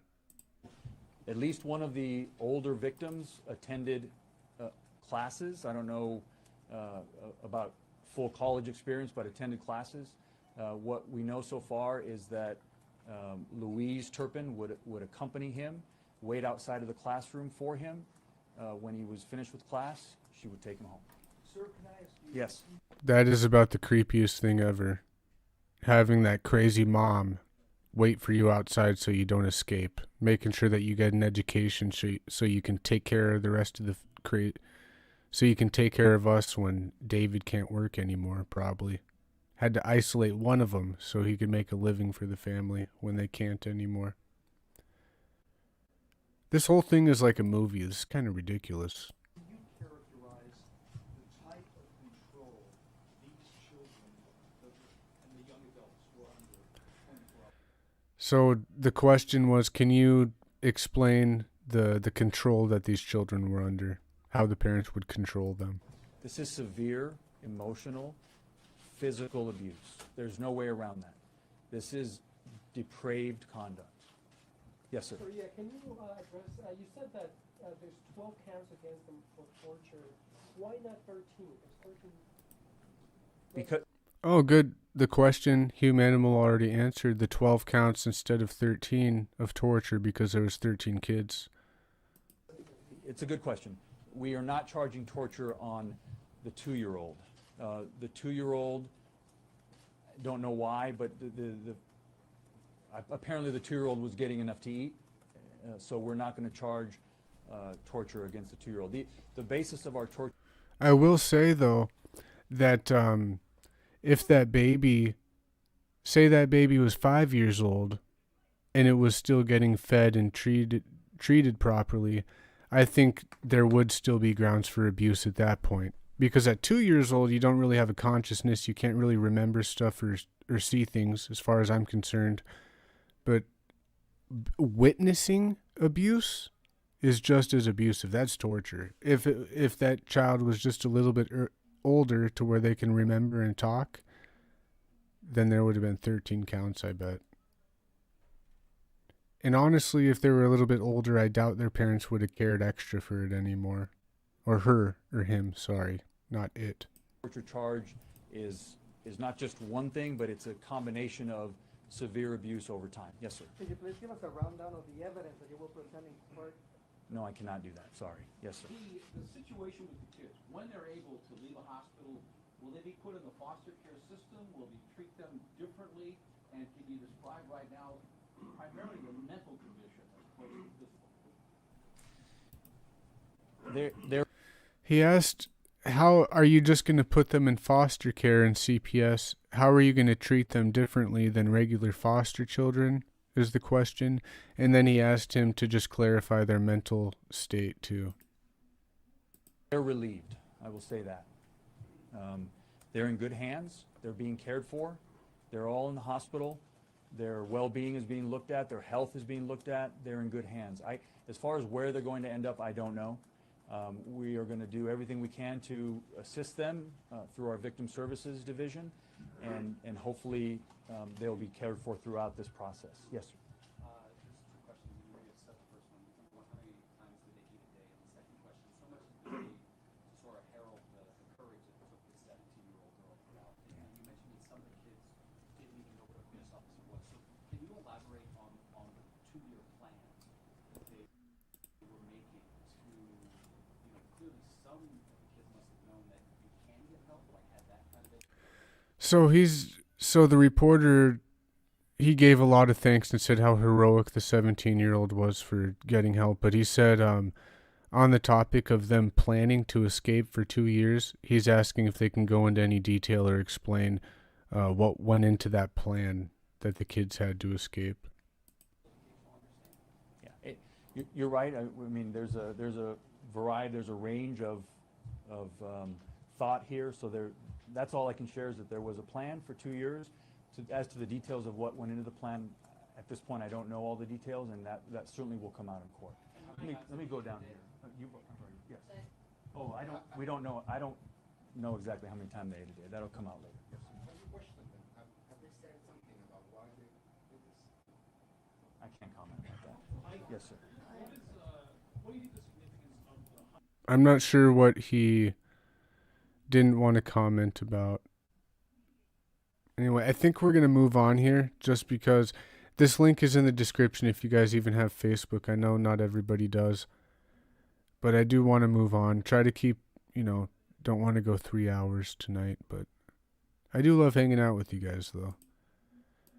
So let's take a look at the body cam footage. This is from ABC News. And if anybody goes through the description, if you could find that article, I'll read it.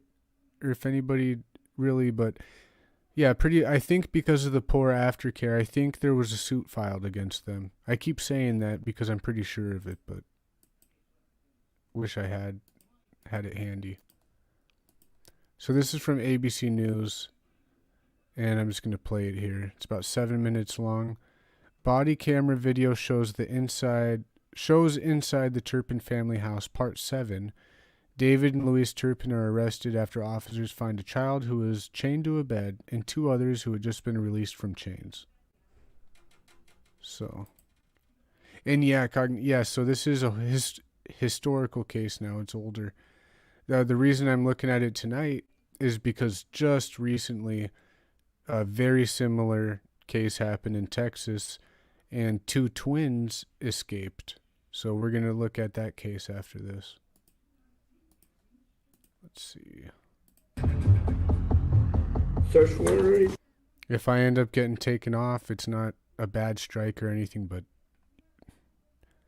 I never know anymore what YouTube's I'm gonna get in trouble for. We're gonna play this though.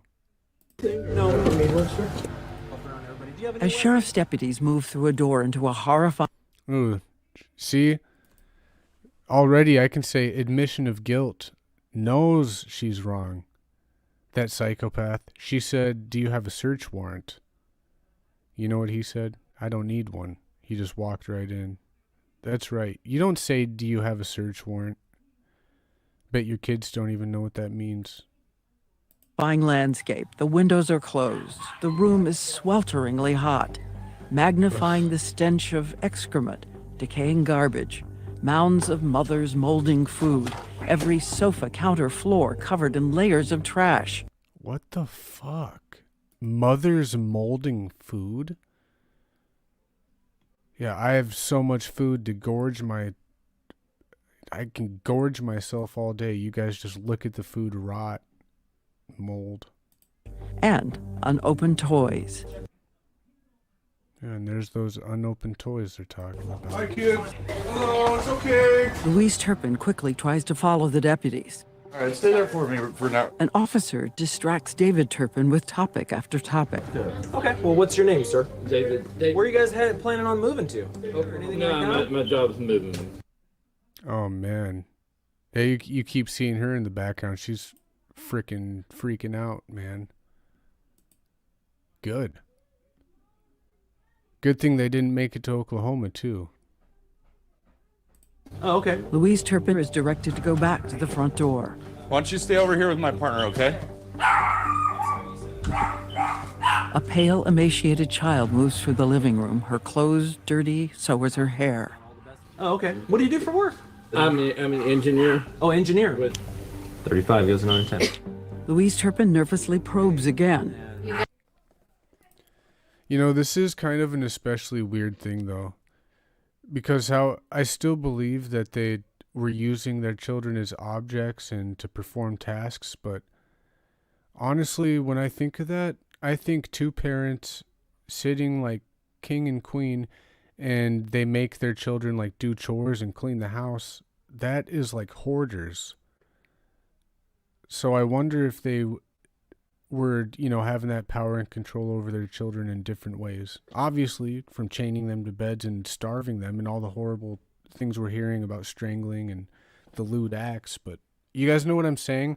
Like, I would almost expect the house to be immaculate because they were forced to do chores all day, but it's not like that. This is weird. Got a call? Yeah, we got a call from, I'm not sure if it was the young girl that left or if it was a neighbor that saw her walking around the street. So we'll get to the bottom of it. As soon as we make sure everybody's okay, then we'll decide, we'll figure out if maybe she was one of your kids that wandered away. How many kids do you have? 13. 13 total? Yeah. Woo! You guys are busy. Yeah. As the parents are talking, deputies head into the center of the house. He's probably fine. There's a hallway. They pass the parents' bedroom, then down the hall, 2 other bedrooms. Yeah, so you saw the crib was in the parents' room. So yeah, that's kind of goes to show why the 12 counts instead of 13. They were treating that child good, it looked like. Bunk beds on top of bunk beds, it looks like. Yeah, busy torturing the kids. If that's what they mean by busy. The deputy looks in the first door and discovers a crushing scene. Those 2 young girls from their sister's photos. One is on a bed, the other a mattress on the floor. They are limp, frail, eerily quiet, caked in dirt. Caked in dirt, Jesus.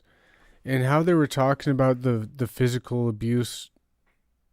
I'm trying to think of the right word. Atrophy. The muscle tissues were all broken down, like past bed sores and all that. This is, I forget the numbers, but they were saying one of the oldest daughters was what, like 80 pounds? Horrible. Jordan had photos of the chained children on the phone that she had, and that's what convinced the police to do a raid. That's good on Jordan. Very happy that she did that. Very brave, seriously.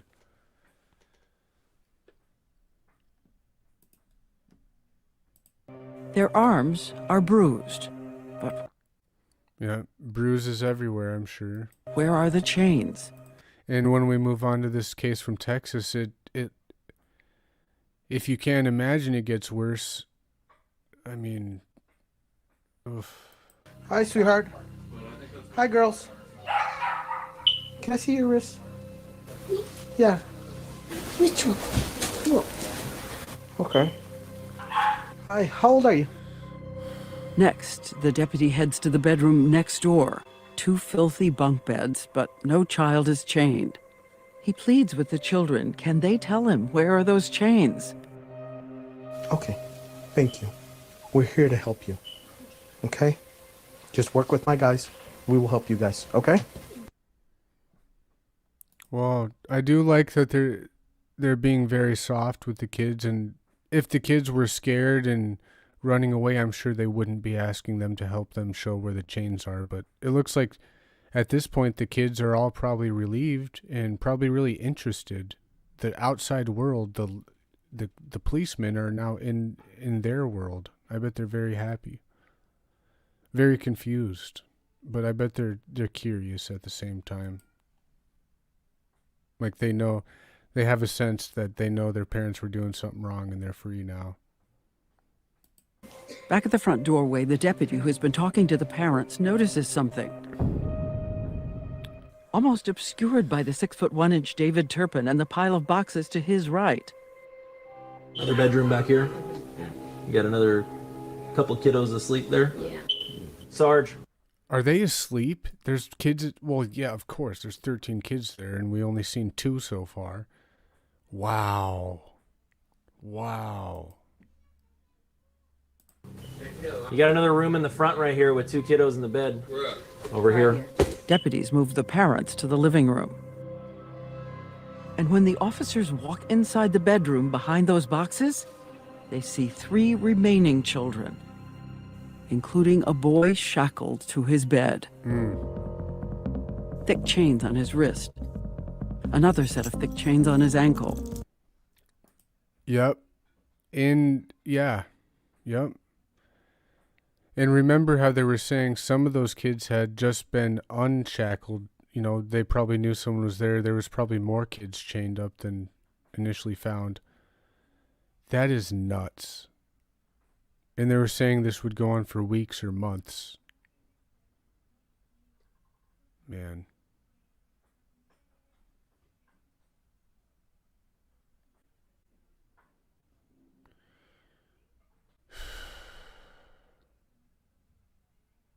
Yeah. If I had been one of those cops, I would have lost my job because I would have beat the shit out of them.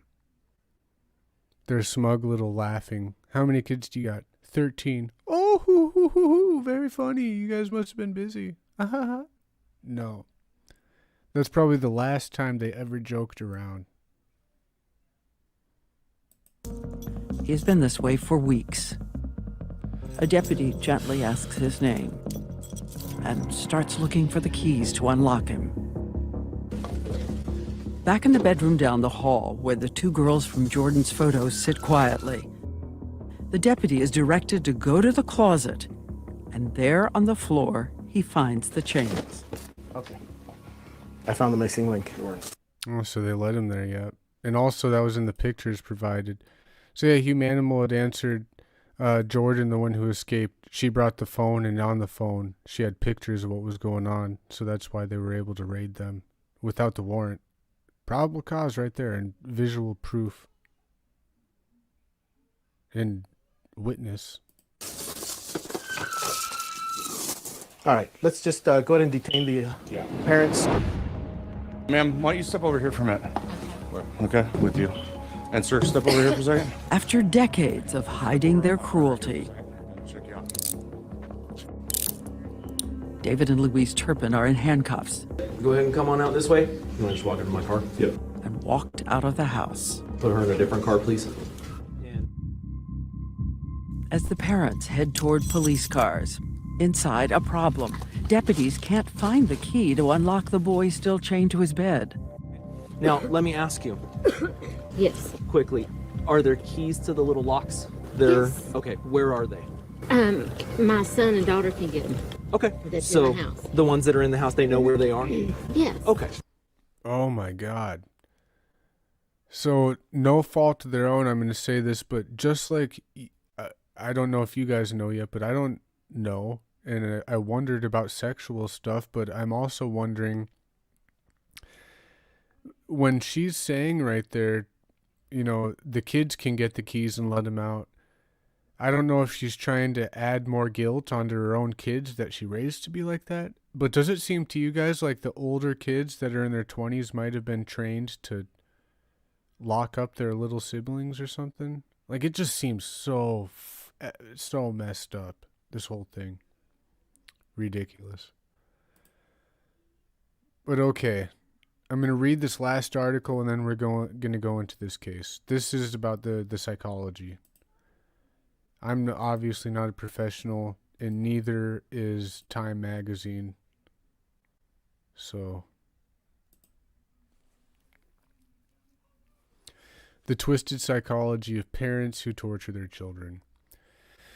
Don't try to fathom what was going on in the minds of the California parents who starved and imprisoned their 13 children for years before one of the victims escaped and informed the police last weekend. Really, there's no unraveling it. Not fully, at least. Basic empathy and the care of offspring are among the most fundamental lines of code in the human operating system. When that gets corrupted, when the protectors become tormentors, when the nurturers become jailers, it's nearly impossible to grasp, much less explain. That doesn't mean that forensic psychologists and others aren't trying. Even as the Turpin children began a long period of recovery, the parents David and Louise faced sentences of 94 years to life. Experts are trying to understand both the dynamics of the home and, more mysteriously, the parents' motivations. The darkest part of an already dark reality is that while the children may be abused by all manner of people, parents are overwhelmingly the likeliest offenders. According to the National Child Abuse and Neglect Data System, 71.8% of child abuse or neglect cases occurred at the hands of the victim's parents. In 2015, the most recent year for which numbers are available. The leading risk factors in that study were, no surprise, parental alcohol abuse, drug abuse, or domestic violence. So it looks like mental health wasn't a leading factor, surprisingly. In the Turpins case, there's no reports yet of substance abuse, and while the treatment of the Turpin children received was violent, and while the treatment the Turpin children received was violence by any measure, it was less systematic battering, though that was part of it, than a sort of patient. I'm sorry, guys. I'm having a hard time reading here. It was less systematic battering, though that was part of it, than a sort of patient sadistic torment, reportedly forbidding them to use the bathroom, allowing them to shower only once a year, starving them while at the same time tormenting them with fresh pies placed out of reach. Drugs, alcohol, or uncontrolled anger don't explain that kind of slow, cold cruelty, but other factors might. In quotes, in my experience, there's usually a psychopathology in the parents, says trauma psychologist Priscilla Das Brailsford, an adjunct professor in the Department of Psychiatry at Georgetown University. They're depressed, perhaps. They're bipolar. They're schizophrenic. Some of the parents themselves might have been abused as children, though I say that warily because it's not an excuse to abuse your own children.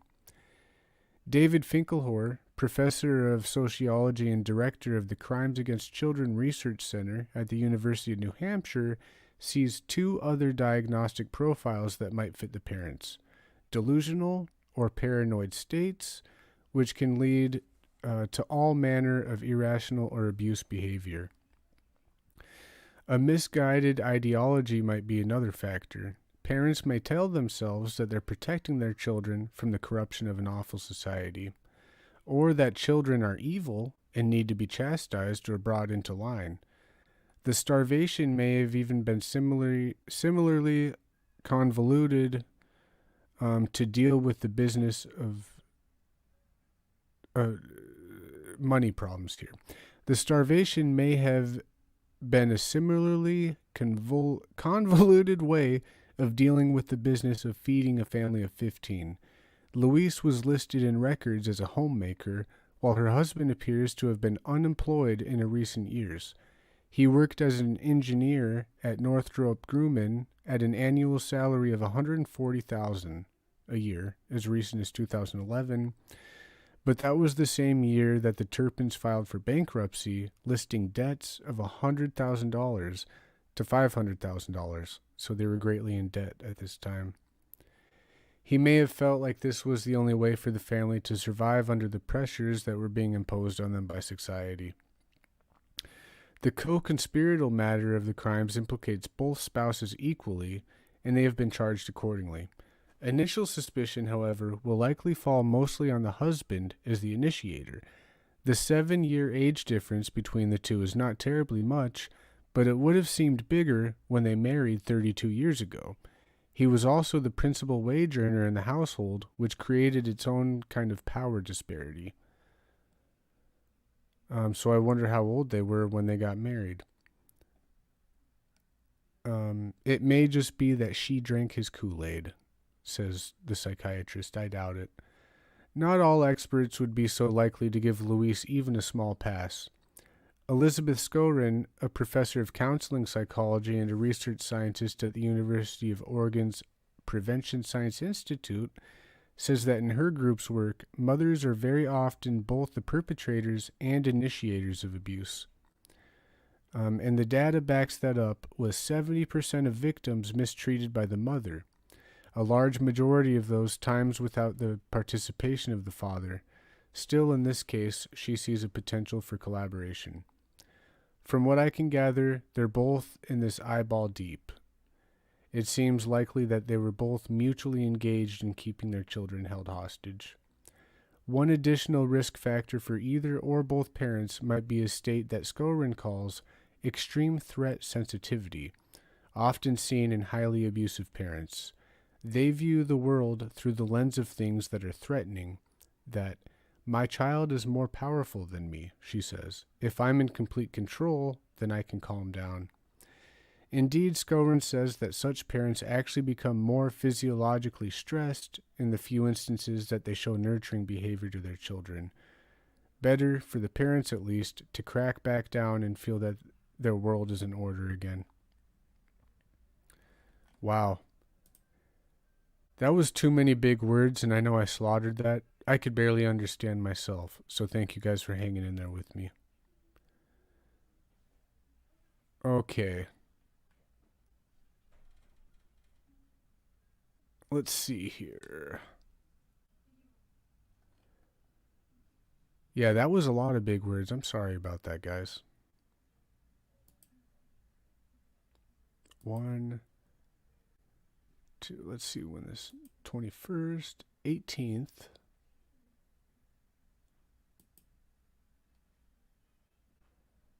Is this even the same one?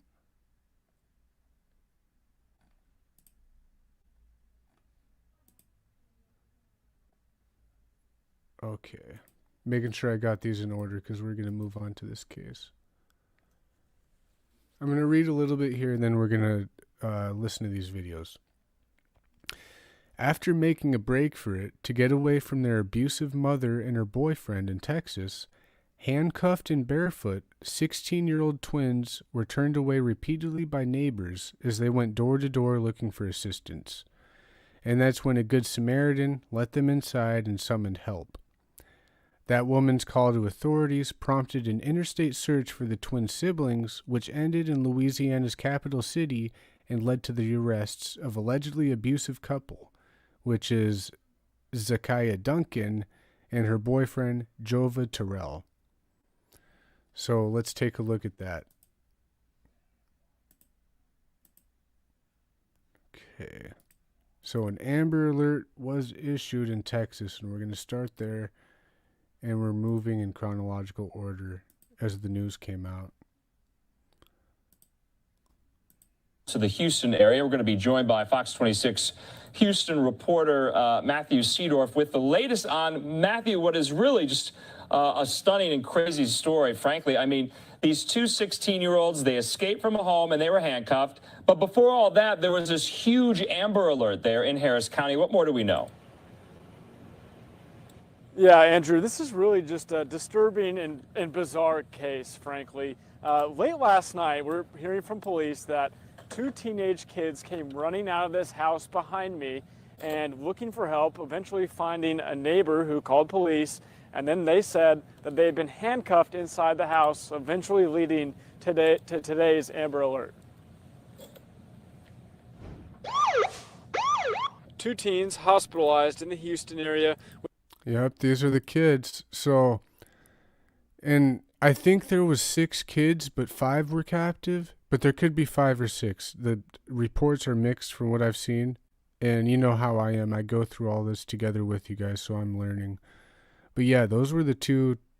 I don't know if they were the oldest, but it was a brother and a sister, the twins. They escaped. And they even, kind of like how Jordan, from the Jordan Turpin, how she brought the phone with her, these kids, well, they brought physical evidence of their bodies. They were battered and they had bruises and it was horrible, but they brought handcuffs with them. So, yeah, they said, hey, these are the handcuffs. I've been locked up. Oh, so there was a baby too. Wow. Are these the biological parents again? The mother is. So there was a boyfriend involved, but I believe the mother is the girl Zaikiya. Yeah. In this one, see, this was from October 18th, a few days ago, and we're still I got a few more videos like from the 20th and from today we're going to look at. So very recent.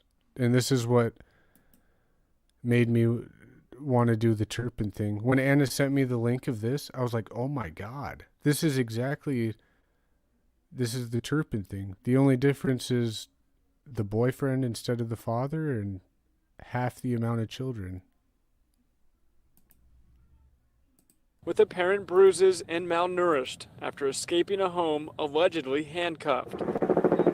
Late Monday, 16-year-old twins ran out of the Cypress home off Marina Alto Lane, found someone nearby for help, and called police telling them they had been handcuffed inside.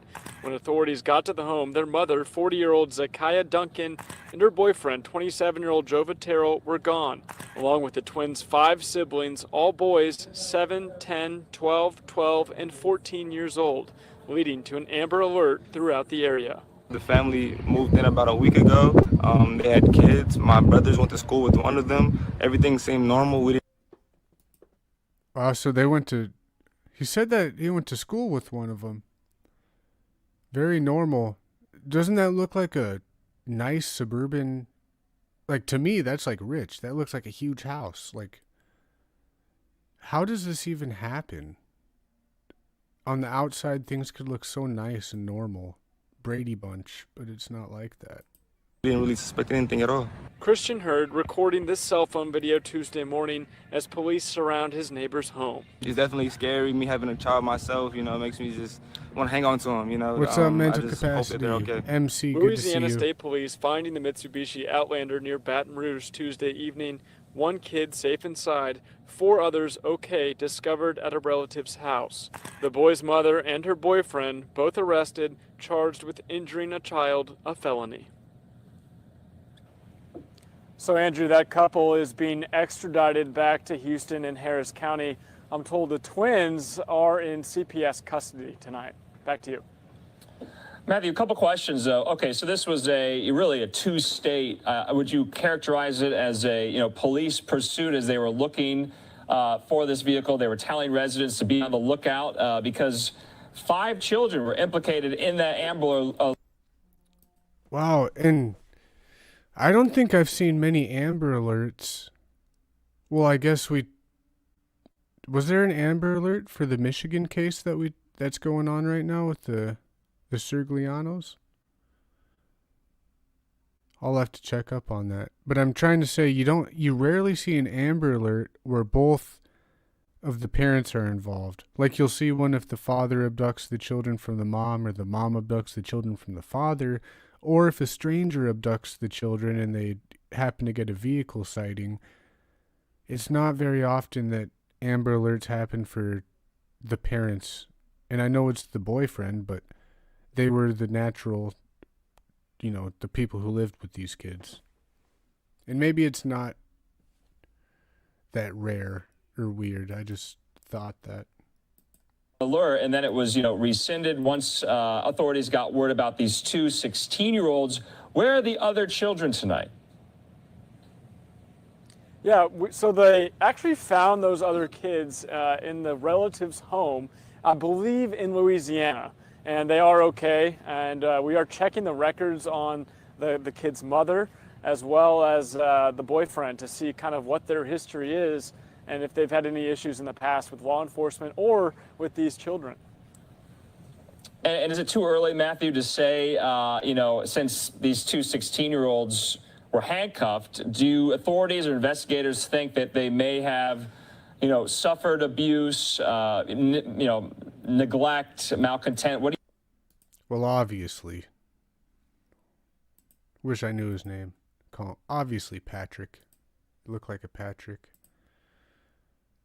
Okay, let's see the next one in order. Came out from WFAA.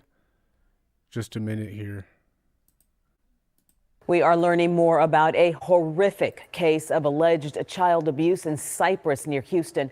Tonight, a mother and her boyfriend are in custody after a brother and sister were seen on a neighbor's doorstep asking for help. We want to warn you, the images and details in this story are difficult to watch and hear, but tonight we can tell you all of the children involved are safe.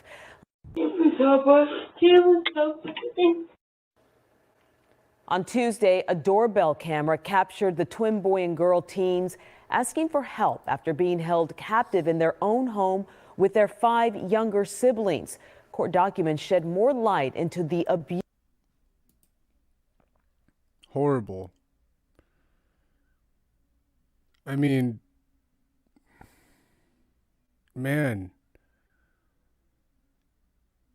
I get gawked at sometimes when I talk about old school, how, yeah, you know, kids can get spanking sometimes.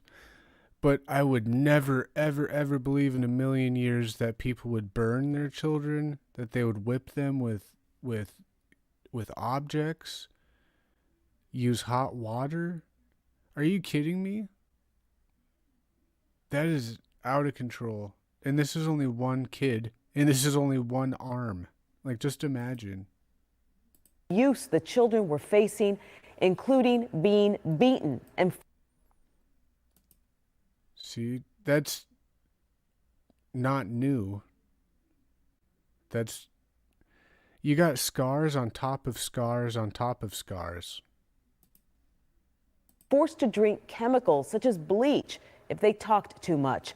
Forced to drink bleach if they talk too much. The mother and her boyfriend took off to Louisiana Tuesday. They were arrested there following an Amber Alert. They are both being held on fugitive warrants with no bond in Baton Rouge. Texas has 30 days to extradite them. Well, they did one thing right there by not giving them a bond. Unfortunately, the Turpins had 13 million each as a bond, so had to pay 26 mil to get them out, but not even these guys could get one. Okay, so let me read this article. No, let's play one more video. How about that? Absolutely malnourished. Yeah. This article we're about to read goes in a lot more depth. This is Good Morning America here. Now to the teenage twins who escaped unimaginable abuse. Their mother and her boyfriend now under arrest. Maria Villarreal spoke to the Good Samaritan who took the teens in. She joins us now from Cypress, Texas. And Maria, we want to warn viewers, some of the details are disturbing. George, that's absolutely right. Overnight, we spoke with law enforcement handling this case. Those details are horrifying. They actually told investigators they were so desperate for food and water, they found a way to disconnect a washing machine and drink the water that was inside. Do you guys hear that? So malnourished, so hungry and thirsty that they found a way to disconnect the washer and drink the dirty water in the washer. You know what that means? That they tried everything else that wasn't as extreme as that, getting it out of the toilet and everything. That is horrible to live like that. That makes me so sad. And yeah, teenage boys need to eat like a horse so they can grow, keep up with their bodies. You saw how, yeah, it was malnourished. Those twins were.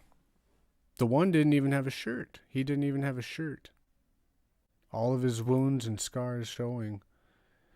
And to see how many people turn them away, jeez.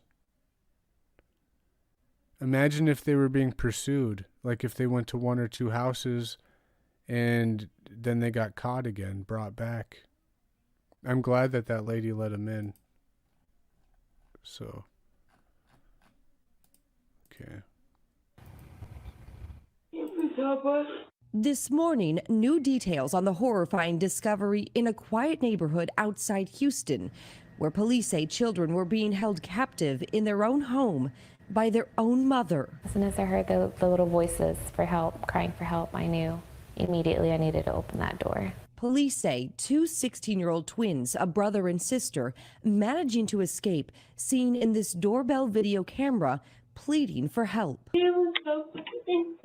At 5:30 Tuesday morning, they were taken in by this neighbor who wants to remain anonymous, giving them blankets and food. The twins telling her they were handcuffed and held captive in the family's laundry room. Their hands were so swollen. Their poor hands were bigger than the rest of their body, basically. I mean, you could tell that they both had been struggling and pulling and tugging on those handcuffs, trying to get them off. It was awful. Later that day, law enforcement issuing an Amber Alert for their Welcome, 5 Kay. Good to siblings see you. who have since been found and placed under Child and Family Services. Police say the alleged abuse was at the hands of their 40-year-old mother, Zaikiya Duncan, and her 27-year-old boyfriend, Jova Terrell. According to them, Man, they weren't allowed to leave the laundry room. They were naked most of the time. Wow. Not see that. Yeah, that's why they were trying to take apart the washer to get water to drink. That's where they were. Piece of shit. Yeah. Couldn't leave the laundry room, or have clothing most of the time. Very sad.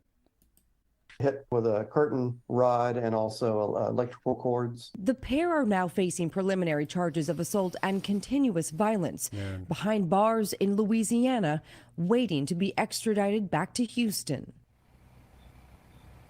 Still a lot of unanswered questions. No word yet on when exactly this pair will be extradited back here to Texas. But thankfully, we do know these children are getting very good care at a local children's hospital. They will likely end up in foster care once they are released. And right now, the Texas Department of Family and Protective Services have opened up their own case, working very closely with law enforcement to figure out exactly what happened. In this case, it's hard because I caught them saying that they were at a relative's home in Louisiana. So when they travel across state lines, and obviously the kids get taken from the parents eventually get extradited back to where they came from. What happens to the kids? Do they stay under care of CPS in the state that they were brought to, or do they get brought back? Do they trust any of the relatives to take care of them if they wanted to? Because how would you not notice that this abuse is going on? Yeah, probably into the system. And they sit here and tell us, how much great care that they're getting now in the children's hospital. Well, I hope they get follow-up care. I hope they're doing okay now. Gross. Not to mention, a 27-year-old man in charge of them when they're naked. Man, that mother didn't care at all. Probably make the children go back to Texas because they'll need to be involved in the trial. Makes sense. Man. Okay, so this article has more information and there's one more video in there too. Then we'll get out of here. The escape of Texas twins leads to the arrest of the abusive mother and her boyfriend. And a lot of this will be repeated too, so my bad. After making it... Oh, I already read these two. Okay. The accused mother, Zaikiya Duncan, and her boyfriend, Jova Terrell, face charges of injury to a child, which in some cases can carry a minimum of 5 years in prison, which wouldn't be enough, honestly. The couple appeared in Baton Rouge courtroom on Thursday and said they would not contest being transferred to the custody of authorities in Houston who are investigating them. Meanwhile, 7 underage children involved. See, I thought it was 5 or 6. Now they're saying 7. They've now been turned over to the care of Child Protective Services officials, according to reports from multiple media outlets. Police became aware of the children's plight after a 16-year-old boy and his twin sister ran door to door through their neighborhood in Cypress, Texas, which is just northwest of Houston, about 30 minutes out. Doorbell camera footage reportedly showed the boy and his sister both barefoot and shivering, while several neighbors, uncertain about what to do, told them to move along. So I'm going to finish reading this, but there's a video here. Let's play it. Accused of handcuffing her children, starving them, and holding them captive in a laundry room are set to be brought back to Harris County tomorrow. Zaikiya Duncan and Jova Terrell were found in Baton Rouge after an Amber Alert was issued in Texas. Matt Doherty in Cypress tonight with the video of the teen twins starving and begging for help. We want to alert you, the images you're about to see are difficult to watch. Matt? Nobody could have imagined what was allegedly happening inside of this home. The kids who escaped. I think I literally just played this, so we're just going to keep reading. It's repeating anyway. So the boy was shirtless, and the girl wore a plastic grocery bag as a top, according to court documents obtained by The Guardian. Eventually, a woman opened her door, let them inside, wrapped them in blankets, and called a local constable's office. They were so skinny and frail, the woman told KHOU. She also said that the children had told her about how they had fled from a home where their mother kept them locked in the laundry room while they were naked except for zip ties around their ankles and handcuffs on their wrists. In interviews with investigators who arrived later, the children described how their caretakers would make them use a mop bucket with dirty water to shower and to urinate and defecate on themselves when they needed to go to the bathroom. They said they had been subjected to other brutal physical violence as well. The twins were taken to a hospital where they remained Thursday. A medical examination later revealed signs that the children had been starved, and the boy had at least one healed bone fracture, consistent with physical abuse.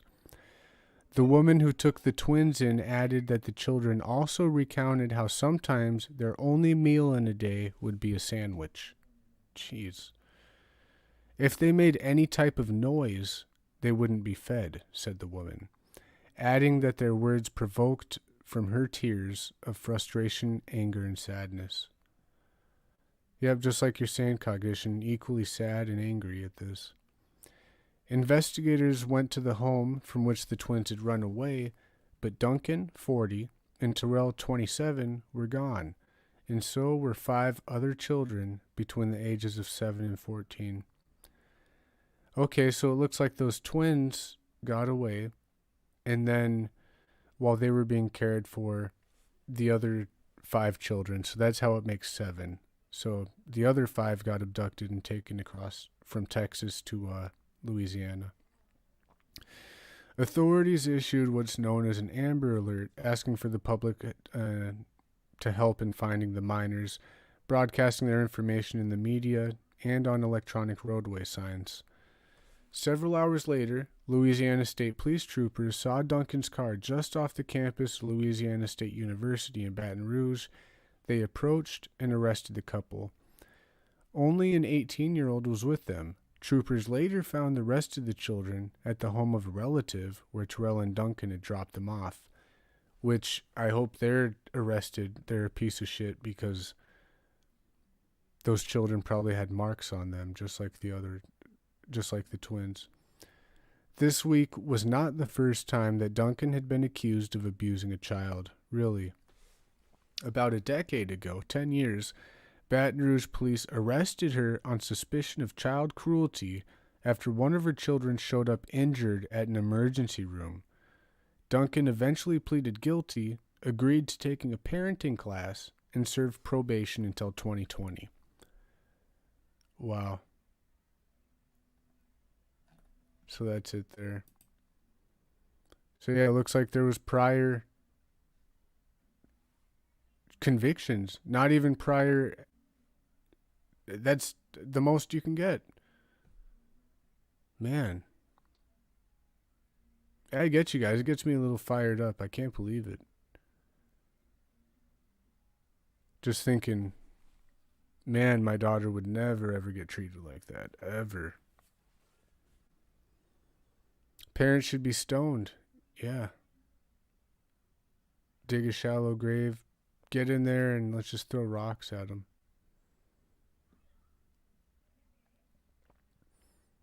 Yeah, I thought there was 5 or 6, apparently 7 children, so that clears it up. The twins escaped first, 2, and then the other 5 were abducted across state lines.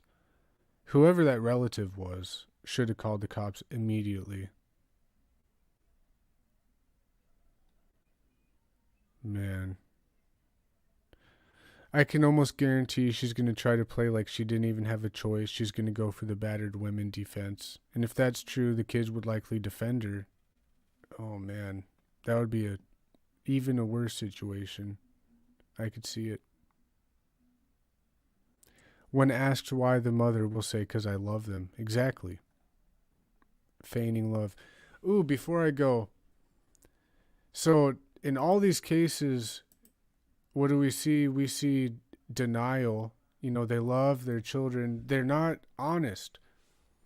For me, I definitely don't like to glamorize or like talk good about criminals by any means, but what I do, I like to point out when I could see these criminals of these nasty crimes and they're actually being honest. Because when you're being honest, that's when people could actually learn about stuff. It can actually help future cases. So I think this was by Iwu Crew. I'm not going to play this. I'm just going to give you guys the link. Because it's a case like this, but it's where the parent was actually honest. It was just horrible. Let me see where it is. Trying to find it. It might not be Iwu Crew, and then I won't be able to.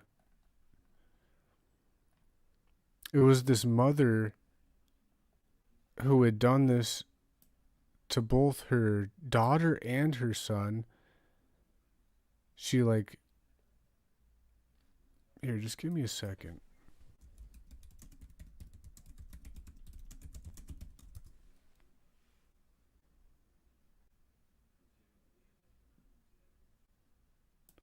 I think this is it. Michelle Blair.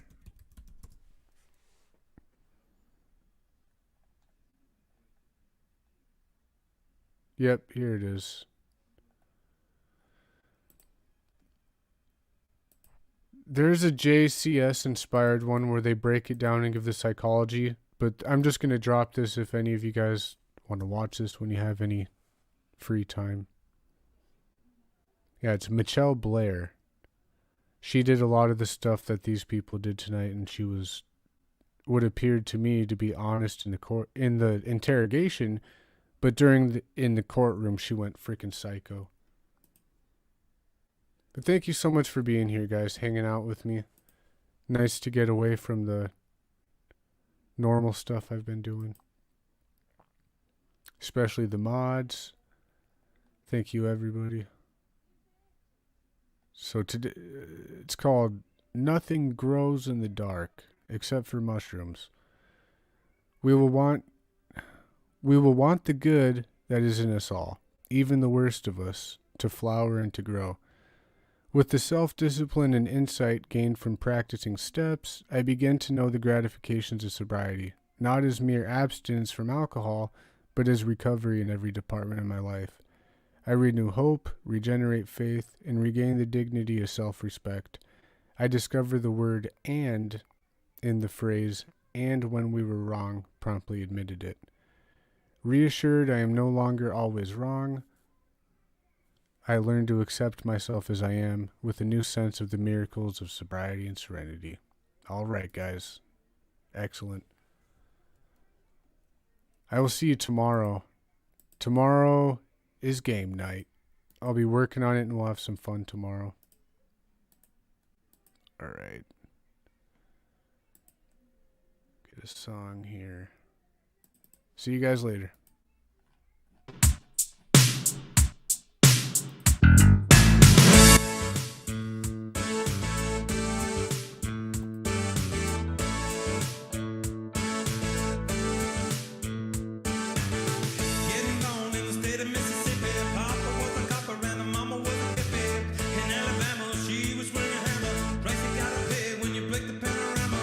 She never knew that there was anything more than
million pounds.